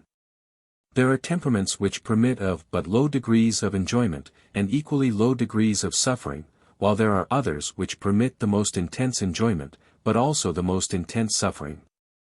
The rule is that the capacity for pain and pleasure, in each individual, are balanced. The law of compensation is in full operation here. But the Hermetists go still further in this matter. They teach that before one is able to enjoy a certain degree of pleasure, he must have swung as far, proportionately, toward the other pole of feeling. They hold, however, that the negative is precedent to the positive in this matter, that is to say that in experiencing a certain degree of pleasure it does not follow that he will have to pay up for it with a corresponding degree of pain. On the contrary, the pleasure is the rhythmic swing, according to the law of compensation, for a degree of pain previously experienced either in the present life, or in a previous incarnation. This throws a new light on the problem of pain. The Hermetists regard the chain of lives as continuous, and as forming a part of one life of the individual, so that in consequence the rhythmic swing is understood in this way, while it would be without meaning unless the truth of reincarnation is admitted. But the Hermetists claim that the master or advanced student is able, to a great degree, to escape the swing toward pain, by the process of neutralization before mentioned. By rising on to the higher plane of the ego, much of the experience that comes to those dwelling on the lower plane is avoided and escaped. The law of compensation plays an important part in the lives of men and women. It will be noticed that one generally pays the price of anything he possesses or lacks. If he has one thing, he lacks another, the balance is struck. No one can keep his penny and have the bit of cake. At the same time everything has its pleasant and unpleasant sides. The things that one gains are always paid for by the things that one loses. The rich possess much that the poor lack, while the poor often possess things that are beyond the reach of the rich. The millionaire may have the inclination toward feasting, and the wealth wherewith to secure all the dainties and luxuries of the table, while he lacks the appetite to enjoy the same. He envies the appetite and digestion of the laborer who lacks the wealth and inclinations of the millionaire, and who gets more pleasure from his plain food than the millionaire could obtain even if his appetite were not jaded, nor his digestion ruined, for the wants, habits and inclinations differ. And so it is through life. The law of compensation is ever in operation, striving to balance and counterbalance, and always succeeding in time, even though several lives may be required for the return swing of the pendulum of rhythm. Chapter 12. Causation. Every cause has its effect, every effect has its cause, everything happens according to law. Chance is but a name for law not recognized. There are many planes of causation, but nothing escapes the law. The Kybalion. The great sixth Hermetic principle, the principle of cause and effect, embodies the truth that law pervades the universe, that nothing happens by chance, that chance is merely a term indicating cause existing but not recognized or perceived, that phenomena is continuous, without break or exception. The principle of cause and effect underlies all scientific thought, ancient and modern, and was enunciated by the Hermetic teachers in the earliest days. While many and varied disputes between the many schools of thought have since arisen, these disputes have been principally upon the details of the operations of the principle, and still more often upon the meaning of certain words. The underlying principle of cause and effect has been accepted as correct by practically all the thinkers of the world worthy of the name. To think otherwise would be to take the phenomena of the universe from the domain of law and order, and to relegate it to the control of the imaginary something which men have called chance. A little consideration will show anyone that there is in reality no such thing as pure chance. Webster defines the word chance as follows: a supposed agent or mode of activity other than a force, law, or purpose, the operation or activity of such agent, the supposed effect of such an agent, a happening, fortuity, casualty, etc. You just realized your business needed to hire someone yesterday. How can you find amazing candidates fast? Easy. Just use Indeed. Stop struggling to get your job post seen on other job sites. With Indeed sponsored jobs, your post jumps to the top of the page for your relevant candidates, so you can reach the people you want faster. According to Indeed data, sponsored jobs posted directly on Indeed have 45% more applications than non-sponsored jobs. Don't wait any longer. Speed up your hiring right now with Indeed. And listeners of this show will get a $75 sponsored job credit to get your jobs more visibility at Indeed.com/ARTS. Just go to Indeed.com/ARTS right now and support our show by saying you heard about Indeed on this podcast. Terms and conditions apply. Hiring? Indeed is all you need. But a little consideration will show you that there can be no such agent as chance, in the sense of something outside of law, something outside of cause and effect. How could there be a something acting in the phenomenal universe, independent of the laws, order, and continuity of the latter? Such a something would be entirely independent of the orderly trend of the universe, and therefore superior to it. We can imagine nothing outside of the all being outside of the law, and that only because the all is the law in itself. There is no room in the universe for a something outside of and independent of law. The existence of such a something would render all natural laws ineffective, and would plunge the universe into chaotic disorder and lawlessness. A careful examination will show that what we call chance is merely an expression relating to obscure causes, causes that we cannot perceive, causes that we cannot understand. The word chance is derived from a word meaning to fall, as the falling of dice, the idea being that the fall of the dice, and many other happenings, are merely a happening unrelated to any cause. And this is the sense in which the term is generally employed. But when the matter is closely examined, it is seen that there is no chance whatsoever about the fall of the dice. Each time a die falls, and displays a certain number, it obeys a law as infallible as that which governs the revolution of the planets around the sun. Back of the fall of the die are causes, or chains of causes, running back further than the mind can follow. The position of the die in the box, the amount of muscular energy expended in the throw, the condition of the table, etc., etc., all are causes, the effect of which may be seen. But back of these seen causes there are chains of unseen preceding causes, all of which had a bearing upon the number of the die which fell uppermost. If a die be cast a great number of times, it will be found that the numbers shown will be about equal, that is, there will be an equal number of 1 spot, 2 spot, etc., coming uppermost. Toss a penny in the air, and it may come down either heads or tails, but make a sufficient number of tosses, and the heads and tails will about even up. This is the operation of the law of average. But both the average and the single toss come under the law of cause and effect, and if we were able to examine into the preceding causes, it would be clearly seen that it was simply impossible for the die to fall other than it did, under the same circumstances and at the same time. Given the same causes, the same results will follow. There is always a cause and a because to every event. Nothing ever happens without a cause, or rather a chain of causes. Some confusion has arisen in the minds of persons considering this principle, from the fact that they were unable to explain how one thing could cause another thing, that is, be the creator of the second thing. As a matter of fact, no thing ever causes or creates another thing. Cause and effect deals merely with events. An event is that which comes, arrives or happens, as a result or consequent of some preceding event. No event creates another event, but is merely a preceding link in the great orderly chain of events flowing from the creative energy of the all. There is a continuity between all events precedent, consequent and subsequent. There is a relation existing between everything that has gone before, and everything that follows.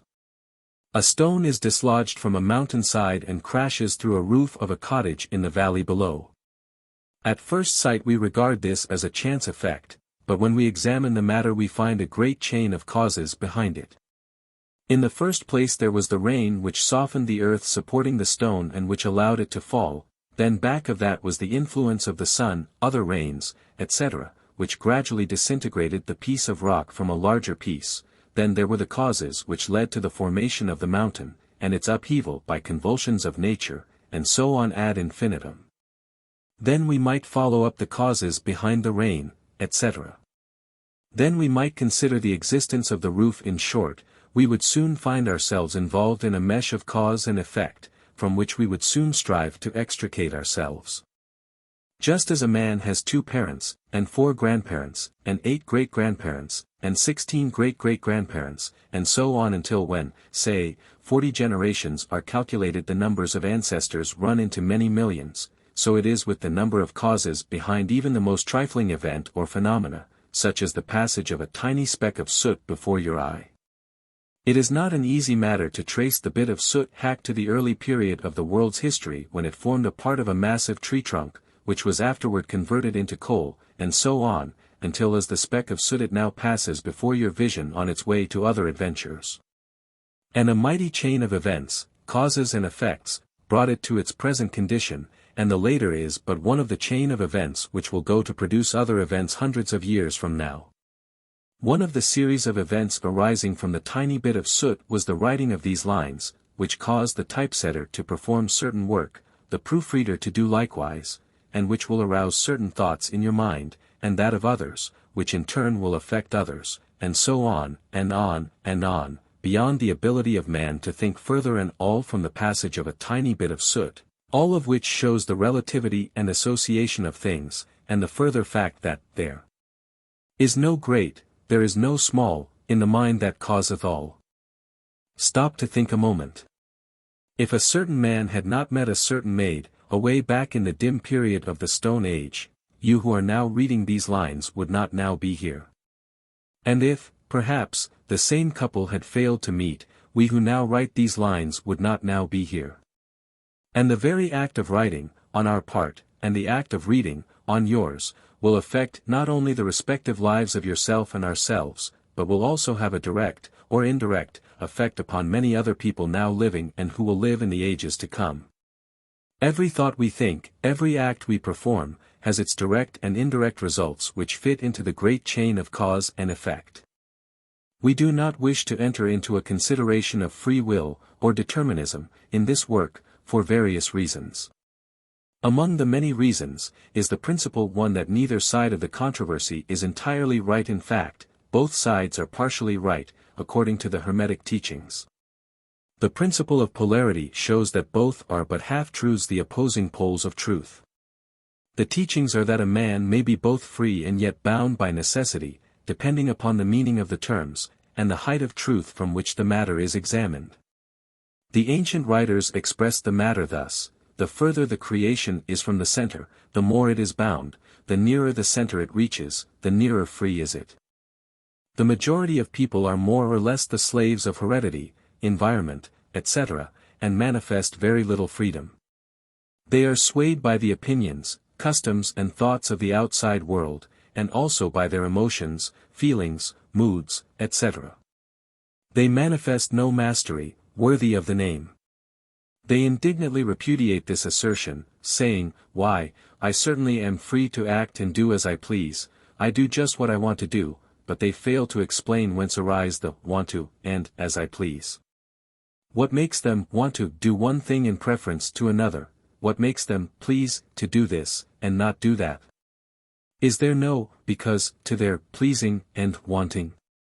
The master can change these pleases and wants into others at the opposite end of the mental pole. He is able to will, instead of to will, because some feeling, mood, emotion, or environmental suggestion arouses a tendency or desire within him so to do. The majority of people are carried along like the falling stone, obedient to environment, outside influences and internal moods, desires, etc., not to speak of the desires and wills of others stronger than themselves, heredity, environment, and suggestion, carrying them along without resistance on their part, or the exercise of the will. Moved like the pawns on the checkerboard of life, they play their parts and are laid aside after the game is over. But the masters, knowing the rules of the game, rise above the plane of material life, and placing themselves in touch with the higher powers of their nature, dominate their own moods, characters, qualities, and polarity, as well as the environment surrounding them, and thus become movers in the game, instead of pawns, causes instead of effects. The masters do not escape the causation of the higher planes, but fall in with the higher laws, and thus master circumstances on the lower plane. They thus form a conscious part of the law, instead of being mere blind instruments. While they serve on the higher planes, they rule on the material plane.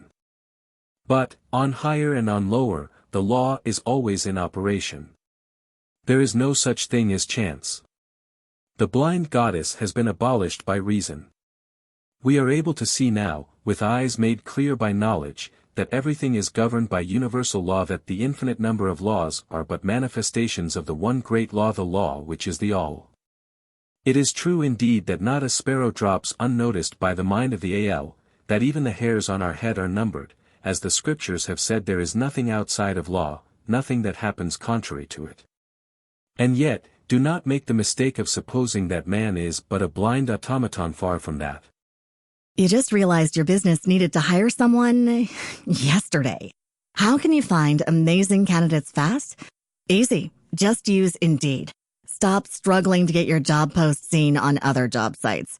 With Indeed sponsored jobs, your post jumps to the top of the page for your relevant candidates, so you can reach the people you want faster. According to Indeed data, sponsored jobs posted directly on Indeed have 45% more applications than non-sponsored jobs. Don't wait any longer. Speed up your hiring right now with Indeed. And listeners of this show will get a $75 sponsored job credit to get your jobs more visibility at Indeed.com/ARTS. Just go to Indeed.com/ARTS right now and support our show by saying you heard about Indeed on this podcast. Terms and conditions apply. Hiring? Indeed is all you need. The Hermetic teachings are that man may use law to overcome laws, and that the higher will always prevail against the lower, until at last he has reached the stage in which he seeks refuge in the law itself, and laughs the phenomenal laws to scorn. Are you able to grasp the inner meaning of this? Chapter 13. Gender. Gender is in everything. Everything has its masculine and feminine principles. Gender manifests on all planes. The Kybalion. The great seventh Hermetic principle, the principle of gender, embodies the truth that there is gender manifested in everything, that the masculine and feminine principles are ever present and active in all phases of phenomena, on each and every plane of life. At this point we think it well to call your attention to the fact that gender, in its Hermetic sense, and sex in the ordinarily accepted use of the term, are not the same. The word gender is derived from the Latin root meaning to beget, to procreate, to generate, to create, to produce. A moment's consideration will show you that the word has a much broader and more general meaning than the term sex, the latter referring to the physical distinctions between male and female living things. Sex is merely a manifestation of gender on a certain plane of the great physical plane, the plane of organic life. We wish to impress this distinction upon your minds, for the reason that certain writers, who have acquired a smattering of the Hermetic philosophy, have sought to identify this seventh Hermetic principle with wild and fanciful, and often reprehensible, theories and teachings regarding sex. The office of gender is solely that of creating, producing, generating, etc., and its manifestations are visible on every plane of phenomena. It is somewhat difficult to produce proofs of this along scientific lines, for the reason that science has not as yet recognized this principle as of universal application. But still some proofs are forthcoming from scientific sources. In the first place, we find a distinct manifestation of the principle of gender among the corpuscles, ions, or electrons, which constitute the basis of matter as science now knows the latter, and which by forming certain combinations form the atom, which until lately was regarded as final and indivisible. The latest word of science is that the atom is composed of a multitude of corpuscles, electrons, or ions, the various names being applied by different authorities, revolving around each other and vibrating at a high degree and intensity. But the accompanying statement is made that the formation of the atom is really due to the clustering of negative corpuscles around a positive one, the positive corpuscles seeming to exert a certain influence upon the negative corpuscles, causing the latter to assume certain combinations and thus create or generate an atom. This is in line with the most ancient Hermetic teachings, which have always identified the masculine principle of gender with the positive, and the feminine with the negative poles of electricity, so called. Now a word at this point regarding this identification. The public mind has formed an entirely erroneous impression regarding the qualities of the so-called negative pole of electrified or magnetized matter. The terms positive and negative are very wrongly applied to this phenomenon by science. The word positive means something real and strong, as compared with a negative unreality or weakness. Nothing is further from the real facts of electrical phenomenon. The so-called negative pole of the battery is really the pole in and by which the generation or production of new forms and energies is manifested. There is nothing negative about it. The best scientific authorities now use the word cathode in place of negative, the word cathode coming from the Greek root meaning descent, the path of generation, etc. From the cathode pole emerged a swarm of electrons or corpuscles. From the same pole emerged those wonderful rays, which have revolutionized scientific conceptions during the past decade. The cathode pole is the mother of all of the strange phenomena which have rendered useless the old textbooks, and which have caused many long-accepted theories to be relegated to the scrap pile of scientific speculation. The cathode, or negative pole, is the mother principle of electrical phenomena, and of the finest forms of matter as yet known to science. So you see we are justified in refusing to use the term negative in our consideration of the subject, and in insisting upon substituting the word feminine for the old term. The facts of the case bear us out in this, without taking the Hermetic teachings into consideration. And so we shall use the word feminine in the place of negative in speaking of that pole of activity. The latest scientific teachings are that the creative corpuscles or electrons are feminine. Science says they are composed of negative electricity, we say they are composed of feminine energy. You just realized your business needed to hire someone yesterday. How can you find amazing candidates fast? Easy. Just use Indeed. Stop struggling to get your job post seen on other job sites. With Indeed sponsored jobs, your post jumps to the top of the page for your relevant candidates, so you can reach the people you want faster. According to Indeed data, sponsored jobs posted directly on Indeed have 45% more applications than non-sponsored jobs. Don't wait any longer. Speed up your hiring right now with Indeed. And listeners of this show will get a $75 sponsored job credit to get your jobs more visibility at Indeed.com/ARTS.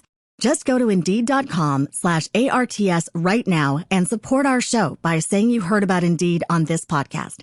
Terms and conditions apply. Hiring? Indeed is all you need. A feminine corpuscle becomes detached from, or rather leaves, a masculine corpuscle, and starts on a new career. It actively seeks a union with a masculine corpuscle, being urged thereto by the natural impulse to create new forms of matter or energy. One writer goes so far as to use the term, it at once seeks, of its own volition, a union, etc. This detachment and uniting form the basis of the greater part of the activities of the chemical world. When the feminine corpuscle unites with a masculine corpuscle, a certain process is begun. The feminine particles vibrate rapidly under the influence of the masculine energy, and circle rapidly around the latter. The result is the birth of a new atom. This new atom is really composed of a union of the masculine and feminine electrons, or corpuscles, but when the union is formed the atom is a separate thing, having certain properties, but no longer manifesting the property of free electricity. The process of detachment or separation of the feminine electrons is called ionization. These electrons, or corpuscles, are the most active workers in nature's field. Arising from their unions, or combinations, manifest the varied phenomena of light, heat, electricity, magnetism, attraction, repulsion, chemical affinity in the reverse, and similar phenomena. And all this arises from the operation of the principle of gender on the plane of energy. The part of the masculine principle seems to be that of directing a certain inherent energy toward the feminine principle, and thus starting into activity the creative processes. But the feminine principle is the one always doing the active creative work, and this is so on all planes. And yet, each principle is incapable of operative energy without the assistance of the other. In some of the forms of life, the two principles are combined in one organism. For that matter, everything in the organic world manifests both genders. There is always the masculine present in the feminine form, and the feminine form. The Hermetic teachings include much regarding the operation of the two principles of gender in the production and manifestation of various forms of energy, etc., but we do not deem it expedient to go into detail regarding the same at this point, because we are unable to back up the same with scientific proof, for the reason that science has not as yet progressed thus far. But the example we have given you of the phenomena of the electrons or corpuscles will show you that science is on the right path, and will also give you a general idea of the underlying principles. Some leading scientific investigators have announced their belief that in the formation of crystals there was to be found something that corresponded to sex activity, which is another straw showing the direction the scientific winds are blowing. And each year will bring other facts to corroborate the correctness of the Hermetic principle of gender. It will be found that gender is in constant operation and manifestation in the field of inorganic matter, and in the field of energy or force. Electricity is now generally regarded as the something into which all other forms of energy seem to melt or dissolve. The electrical theory of the universe is the latest scientific doctrine, and is growing rapidly in popularity and general acceptance. And it thus follows that if we are able to discover in the phenomena of electricity even at the very root and source of its manifestations a clear and unmistakable evidence of the presence of gender and its activities, we are justified in asking you to believe that science at last has offered proofs of the existence in all universal phenomena of that great Hermetic principle, the principle of gender.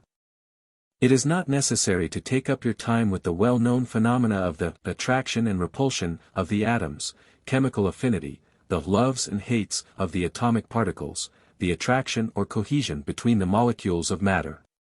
These facts are too well known to need extended comment from us.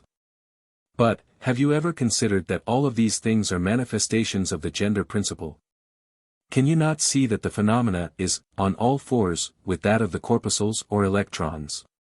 And more than this, can you not see the reasonableness of the Hermetic teachings which assert that the very law of gravitation, that strange attraction by reason of which all particles and bodies of matter in the universe tend toward each other, is but another manifestation of the principle of gender, which operates in the direction of attracting the masculine to the feminine energies, and vice versa? We cannot offer you scientific proof of this at this time, but examine the phenomena in the light of the Hermetic teachings on the subject, and see if you have not a better working hypothesis than any offered by physical science. Submit all physical phenomena to the test, and you will discern the principle of gender ever in evidence. Let us now pass on to a consideration of the operation of the principle on the mental plane. Many interesting features are there awaiting examination. Chapter 14. Mental Gender. Students of psychology who have followed the modern trend of thought along the lines of mental phenomena are struck by the persistence of the dual mind idea, which has manifested itself so strongly during the past 10 or 15 years, and which has given rise to a number of plausible theories regarding the nature and constitution of these two minds. The late Thomson J. Hudson attained great popularity in 1893 by advancing his well-known theory of the objective and subjective minds, which he held existed in every individual. Other writers have attracted almost equal attention by the theories regarding the conscious and subconscious minds, the voluntary and involuntary minds, the active and passive minds, etc., etc. The theories of the various writers differ from each other, but there remains the underlying principle of the duality of mind. The student of the Hermetic philosophy is tempted to smile when he reads and hears of these many new theories regarding the duality of mind, each school adhering tenaciously to its own pet theories, and each claiming to have discovered the truth. The student turns back the pages of occult history, and away back in the dim beginnings of occult teachings he finds references to the ancient Hermetic doctrine of the principle of gender on the mental plane, the manifestation of mental gender. And examining further he finds that the ancient philosophy took cognizance of the phenomenon of the dual mind, and accounted for it by the theory of mental gender. This idea of mental gender may be explained in a few words to students who are familiar with the modern theories just alluded to. The masculine principle of mind corresponds to the so-called objective mind, conscious mind, voluntary mind, active mind, etc. And the feminine principle of mind corresponds to the so-called subjective mind, subconscious mind, involuntary mind, passive mind, etc. Of course, the Hermetic teachings do not agree with the many modern theories regarding the nature of the two phases of mind, nor does it admit many of the facts claimed for the two respective aspects, some of the said theories and claims being very far-fetched and incapable of standing the test of experiment and demonstration. We point to the phases of agreement merely for the purpose of helping the student to assimilate his previously acquired knowledge with the teachings of the Hermetic philosophy. Students of Hudson will notice the statement at the beginning of his second chapter of The Law of Psychic Phenomena, that the mystic jargon of the Hermetic philosophers discloses the same general idea, i.e., the duality of mind. If Dr. Hudson had taken the time and trouble to decipher a little of the mystic jargon of the Hermetic philosophy, he might have received much light upon the subject of the dual mind, but then, perhaps, his most interesting work might not have been written. Let us now consider the Hermetic teachings regarding mental gender. The Hermetic teachers impart their instruction regarding this subject by bidding their students examine the report of their consciousness regarding their self. The students are bidden to turn their attention inward upon the self dwelling within each. Each student is led to see that his consciousness gives him first a report of the existence of his self. The report is, I am. This at first seems to be the final words from the consciousness, but a little further examination discloses the fact that this, I am, may be separated or split into two distinct parts or aspects, which while working in unison and in conjunction, yet, nevertheless, may be separated in consciousness.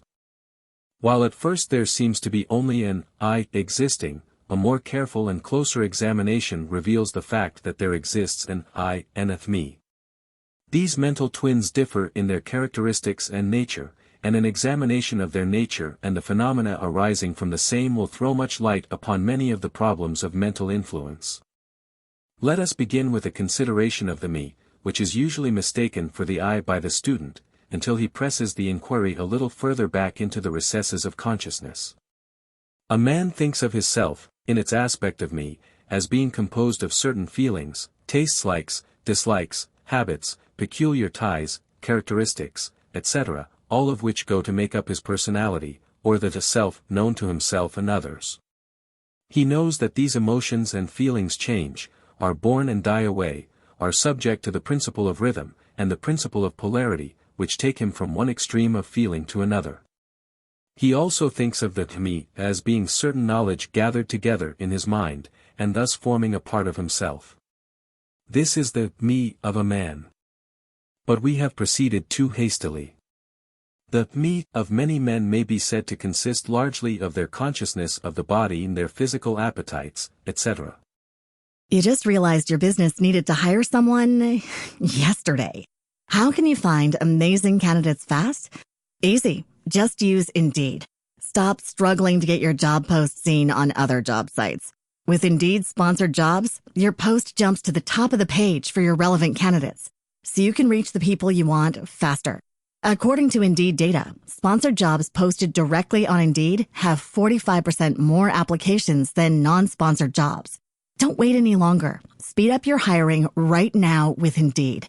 And listeners of this show will get a $75 sponsored job credit to get your jobs more visibility at Indeed.com/ARTS.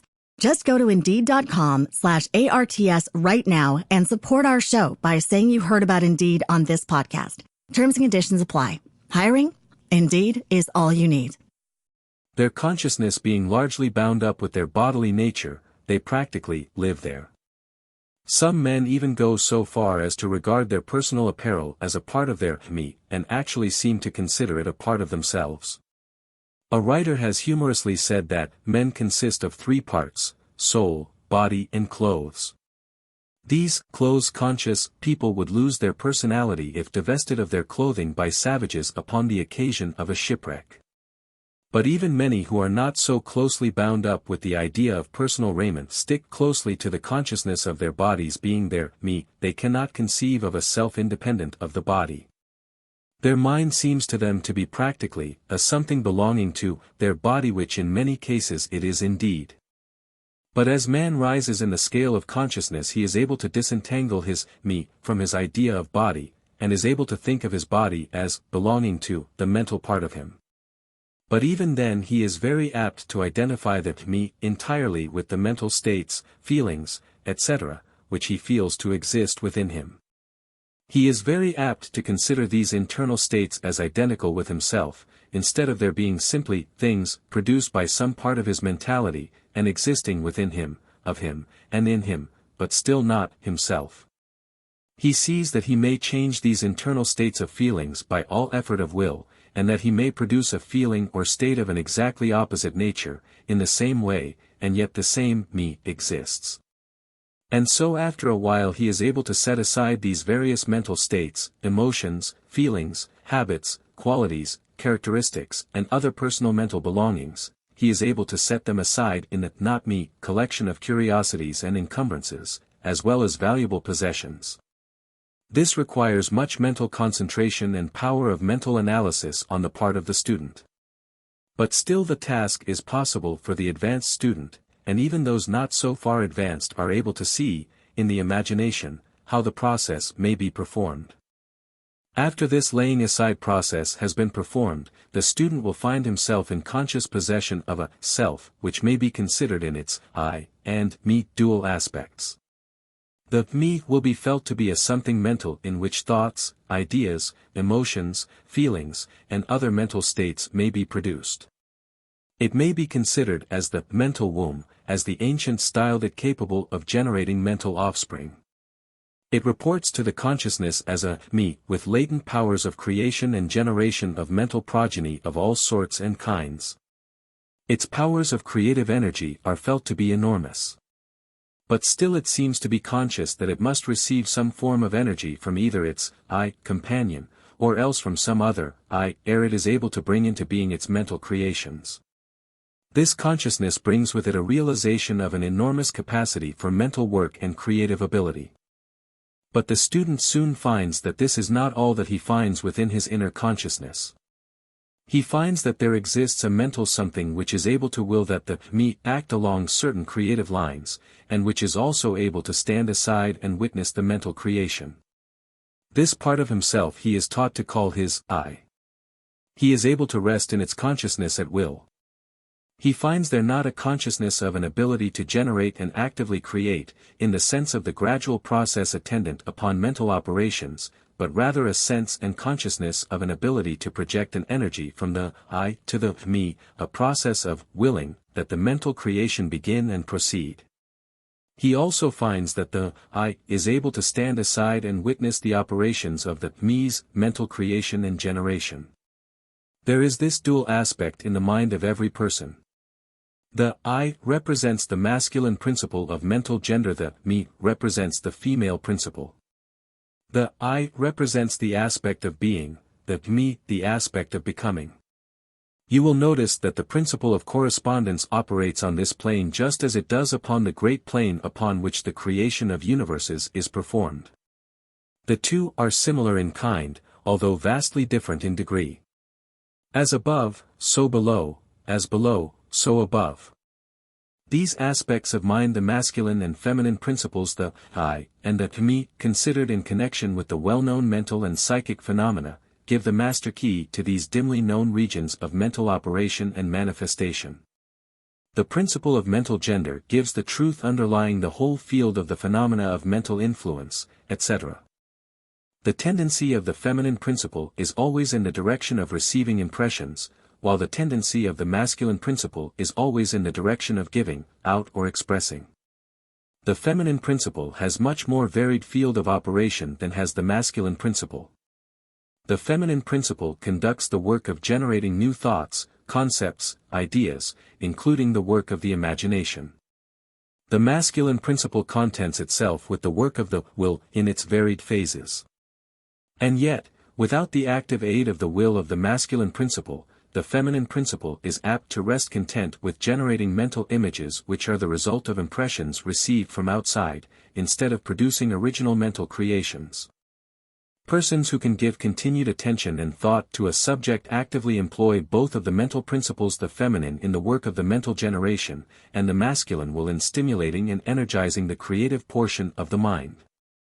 The majority of persons really employ the masculine principle but little, and are content to live according to the thoughts and ideas instilled into the me from the I of other minds. But it is not our purpose to dwell upon this phase of the subject, which may be studied from any good textbook upon psychology, with the key that we have given you regarding mental gender. The student of psychic phenomena is aware of the wonderful phenomena classified under the head of telepathy, thought transference, mental influence, suggestion, hypnotism, etc. Many have sought for an explanation of these varied phases of phenomena under the theories of the various dual-mind teachers. And in a measure they are right, for there is clearly a manifestation of two distinct phases of mental activity. But if such students will consider these dual minds, in the light of the Hermetic teachings regarding vibrations and mental gender, they will see that the long-sought-for key is at hand. In the phenomena of telepathy it is seen how the vibratory energy of the masculine principle is projected toward the feminine principle of another person, and the latter takes the seed thought and allows it to develop into maturity. In the same way suggestion and hypnotism operates. The masculine principle of the person giving the suggestions directs a stream of vibratory energy or willpower toward the feminine principle of the other person, and the latter accepting it makes it its own and acts and thinks accordingly. An idea thus lodged in the mind of another person grows and develops, and in time is regarded as the rightful mental offspring of the individual, whereas it is in reality like the cuckoo egg placed in the sparrow's nest, where it destroys the rightful offspring and makes itself at home. The normal method is for the masculine and feminine principles in a person's mind to coordinate and act harmoniously in conjunction with each other, but, unfortunately, the masculine principle in the average person is too lazy to act. The display of willpower is too slight, and the consequence is that such persons are ruled almost entirely by the minds and wills of other persons, whom they allow to do their thinking and willing for them. How few original thoughts or original actions are performed by the average person. Are not the majority of persons mere shadows and echoes of others having stronger wills or minds than themselves? The trouble is that the average person dwells almost altogether in his me consciousness and does not realize that he has such a thing as an I. He is polarized in his feminine principle of mind, and the masculine principle, in which is lodged the will, is allowed to remain inactive and not employed. The strong men and women of the world invariably manifest the masculine principle of will, and their strength depends materially upon this fact. Instead of living upon the impressions made upon their minds by others, they dominate their own minds by their will, obtaining the kind of mental images desired, and moreover dominate the minds of others likewise, in the same manner. Look at the strong people, how they manage to implant their seed thoughts in the minds of the masses of the people, thus causing the latter to think thoughts in accordance with the desires and wills of the strong individuals. This is why the masses of people are such sheep-like creatures, never originating an idea of their own, nor using their own powers of mental activity. The manifestation of mental gender may be noticed all around us in everyday life. The magnetic persons are those who are able to use the masculine principle in the way of impressing their ideas upon others. The actor who makes people weep or cry as he wills, is employing this principle. And so is the successful orator, statesman, preacher, writer or other people who are before the public attention. The peculiar influence exerted by some people over others is due to the manifestation of mental gender, along the vibrational lines above indicated. In this principle lies the secret of personal magnetism, personal influence, fascination, etc., as well as the phenomena generally grouped under the name of hypnotism. The student who has familiarized himself with the phenomena generally spoken of as psychic will have discovered the important part played in the said phenomena by that force which science has styled suggestion, by which term is meant the process or method whereby an idea is transferred to, or impressed upon, the mind of another, causing the second mind to act in accordance therewith. A correct understanding of suggestion is necessary in order to intelligently comprehend the varied psychical phenomena which suggestion underlies. But, still more is a knowledge of vibration and mental gender necessary for the student of suggestion. For the whole principle of suggestion depends upon the principle of mental gender and vibration. It is customary for the writers and teachers of suggestion to explain that it is the objective or voluntary mind which make the mental impression, or suggestion, upon the subjective or involuntary mind. But they do not describe the process or give us any analogy in nature whereby we may more readily comprehend the idea. But if you will think of the matter in the light of the Hermetic teachings, you will be able to see that the energizing of the feminine principle by the vibratory energy of the masculine principle is in accordance to the universal laws of nature, and that the natural world affords countless analogies whereby the principle may be understood. In fact, the Hermetic teachings show that the very creation of the universe follows the same law, and that in all creative manifestations, upon the planes of the spiritual, the mental, and the physical, there is always in operation this principle of gender, this manifestation of the masculine and the feminine principles. As above, so below, as below, so above. And more than this, when the principle of mental gender is once grasped and understood, the varied phenomena of psychology at once becomes capable of intelligent classification and study, instead of being very much in the dark. The principle works out in practice, because it is based upon the immutable universal laws of life. We shall not enter into an extended discussion of, or description of, the varied phenomena of mental influence or psychic activity. There are many books, many of them quite good, which have been written and published on this subject of late years. The main facts stated in these various books are correct, although the several writers have attempted to explain the phenomena by various pet theories of their own. The student may acquaint himself with these matters, and by using the theory of mental gender he will be able to bring order out of the chaos of conflicting theory and teachings, and may, moreover, readily make himself a master of the subject if he be so inclined. The purpose of this work is not to give an extended account of psychic phenomena but rather to give to the student a master key whereby he may unlock the many doors leading into the parts of the temple of knowledge which he may wish to explore. We feel that in this consideration of the teachings of the Kybalion, one may find an explanation which will serve to clear away many perplexing difficulties, a key that will unlock many doors. What is the use of going into detail regarding all of the many features of psychic phenomena and mental science, provided we place in the hands of the student the means whereby he may acquaint himself fully regarding any phase of the subject which may interest him? With the aid of the Kybalion one may go through any occult library anew, the old light from Egypt illuminating many dark pages and obscure subjects. That is the purpose of this book. We do not come expounding a new philosophy, but rather furnishing the outlines of a great world-old teaching which will make clear the teachings of others, which will serve as a great reconciler of differing theories and opposing doctrines. Chapter 15. Hermetic Axioms. The possession of knowledge, unless accompanied by a manifestation and expression in action, is like the hoarding of precious metals, a vain and foolish thing. Knowledge, like wealth, is intended for use. The law of use is universal, and he who violates it suffers by reason of his conflict with natural forces. The Kybalion. The Hermetic teachings, while always having been kept securely locked up in the minds of the fortunate possessors thereof, for reasons which we have already stated, were never intended to be merely stored away and secreted. The law of use is dwelt upon in the teachings, as you may see by reference to the above quotation from the Kybalion, which states it forcibly. Knowledge without use and expression is a vain thing, bringing no good to its possessor, or to the race. Beware of mental miserliness, and express into action that which you have learned. Study the axioms and aphorisms, but practice them also.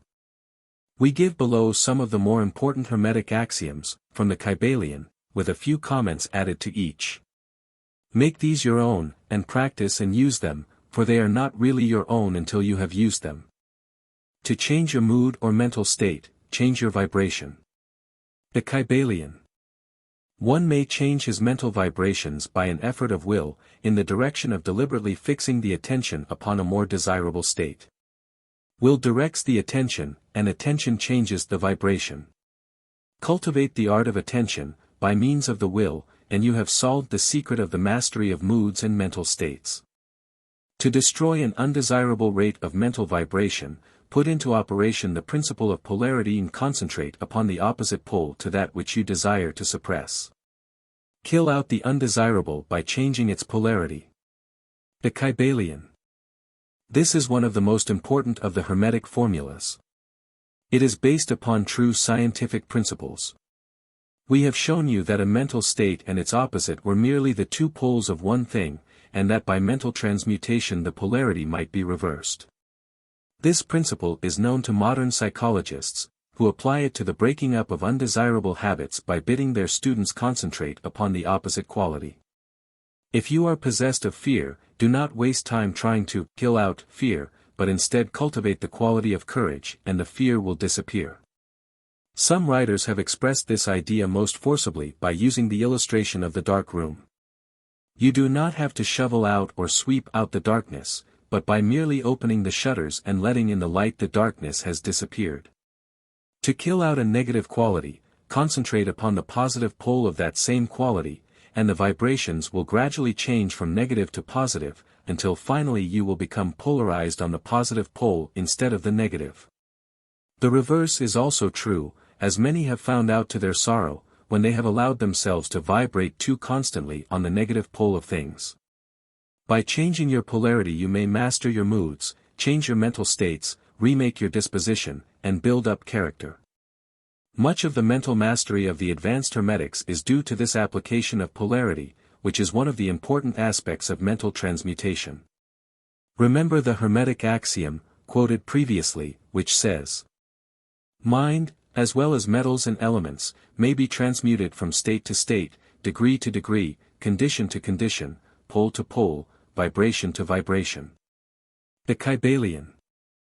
The mastery of polarization is the mastery of the fundamental principles of mental transmutation or mental alchemy, for unless one acquires the art of changing his own polarity, he will be unable to affect his environment. An understanding of this principle will enable one to change his own polarity, as well as that of others, if he will but devote the time, care, study and practice necessary to master the art. The principle is true, but the results obtained depend upon the persistent patience and practice of the student. Rhythm may be neutralized by an application of the art of polarization. The Kybalion. As we have explained in previous chapters, the Hermetists hold that the principle of rhythm manifests on the mental plane as well as on the physical plane, and that the bewildering succession of moods, feelings, emotions, and other mental states, are due to the backward and forward swing of the mental pendulum, which carries us from one extreme of feeling to the other. The Hermetists also teach that the law of neutralization enables one, to a great extent, to overcome the operation of rhythm in consciousness. As we have explained, there is a higher plane of consciousness, as well as the ordinary lower plane, and the master by rising mentally to the higher plane causes the swing of the mental pendulum to manifest on the lower plane, and he, dwelling on his higher plane, escapes the consciousness of the swing backward. This is effected by polarizing on the higher self, and thus raising the mental vibrations of the ego above those of the ordinary plane of consciousness. It is akin to rising above a thing and allowing it to pass beneath you. The advanced Hermetist polarizes himself at the positive pole of his being, the I am pole, rather than the pole of personality, and by refusing and denying the operation of rhythm, raises himself above its plane of consciousness, and standing firm in his statement of being he allows the pendulum to swing back on the lower plane without changing his polarity.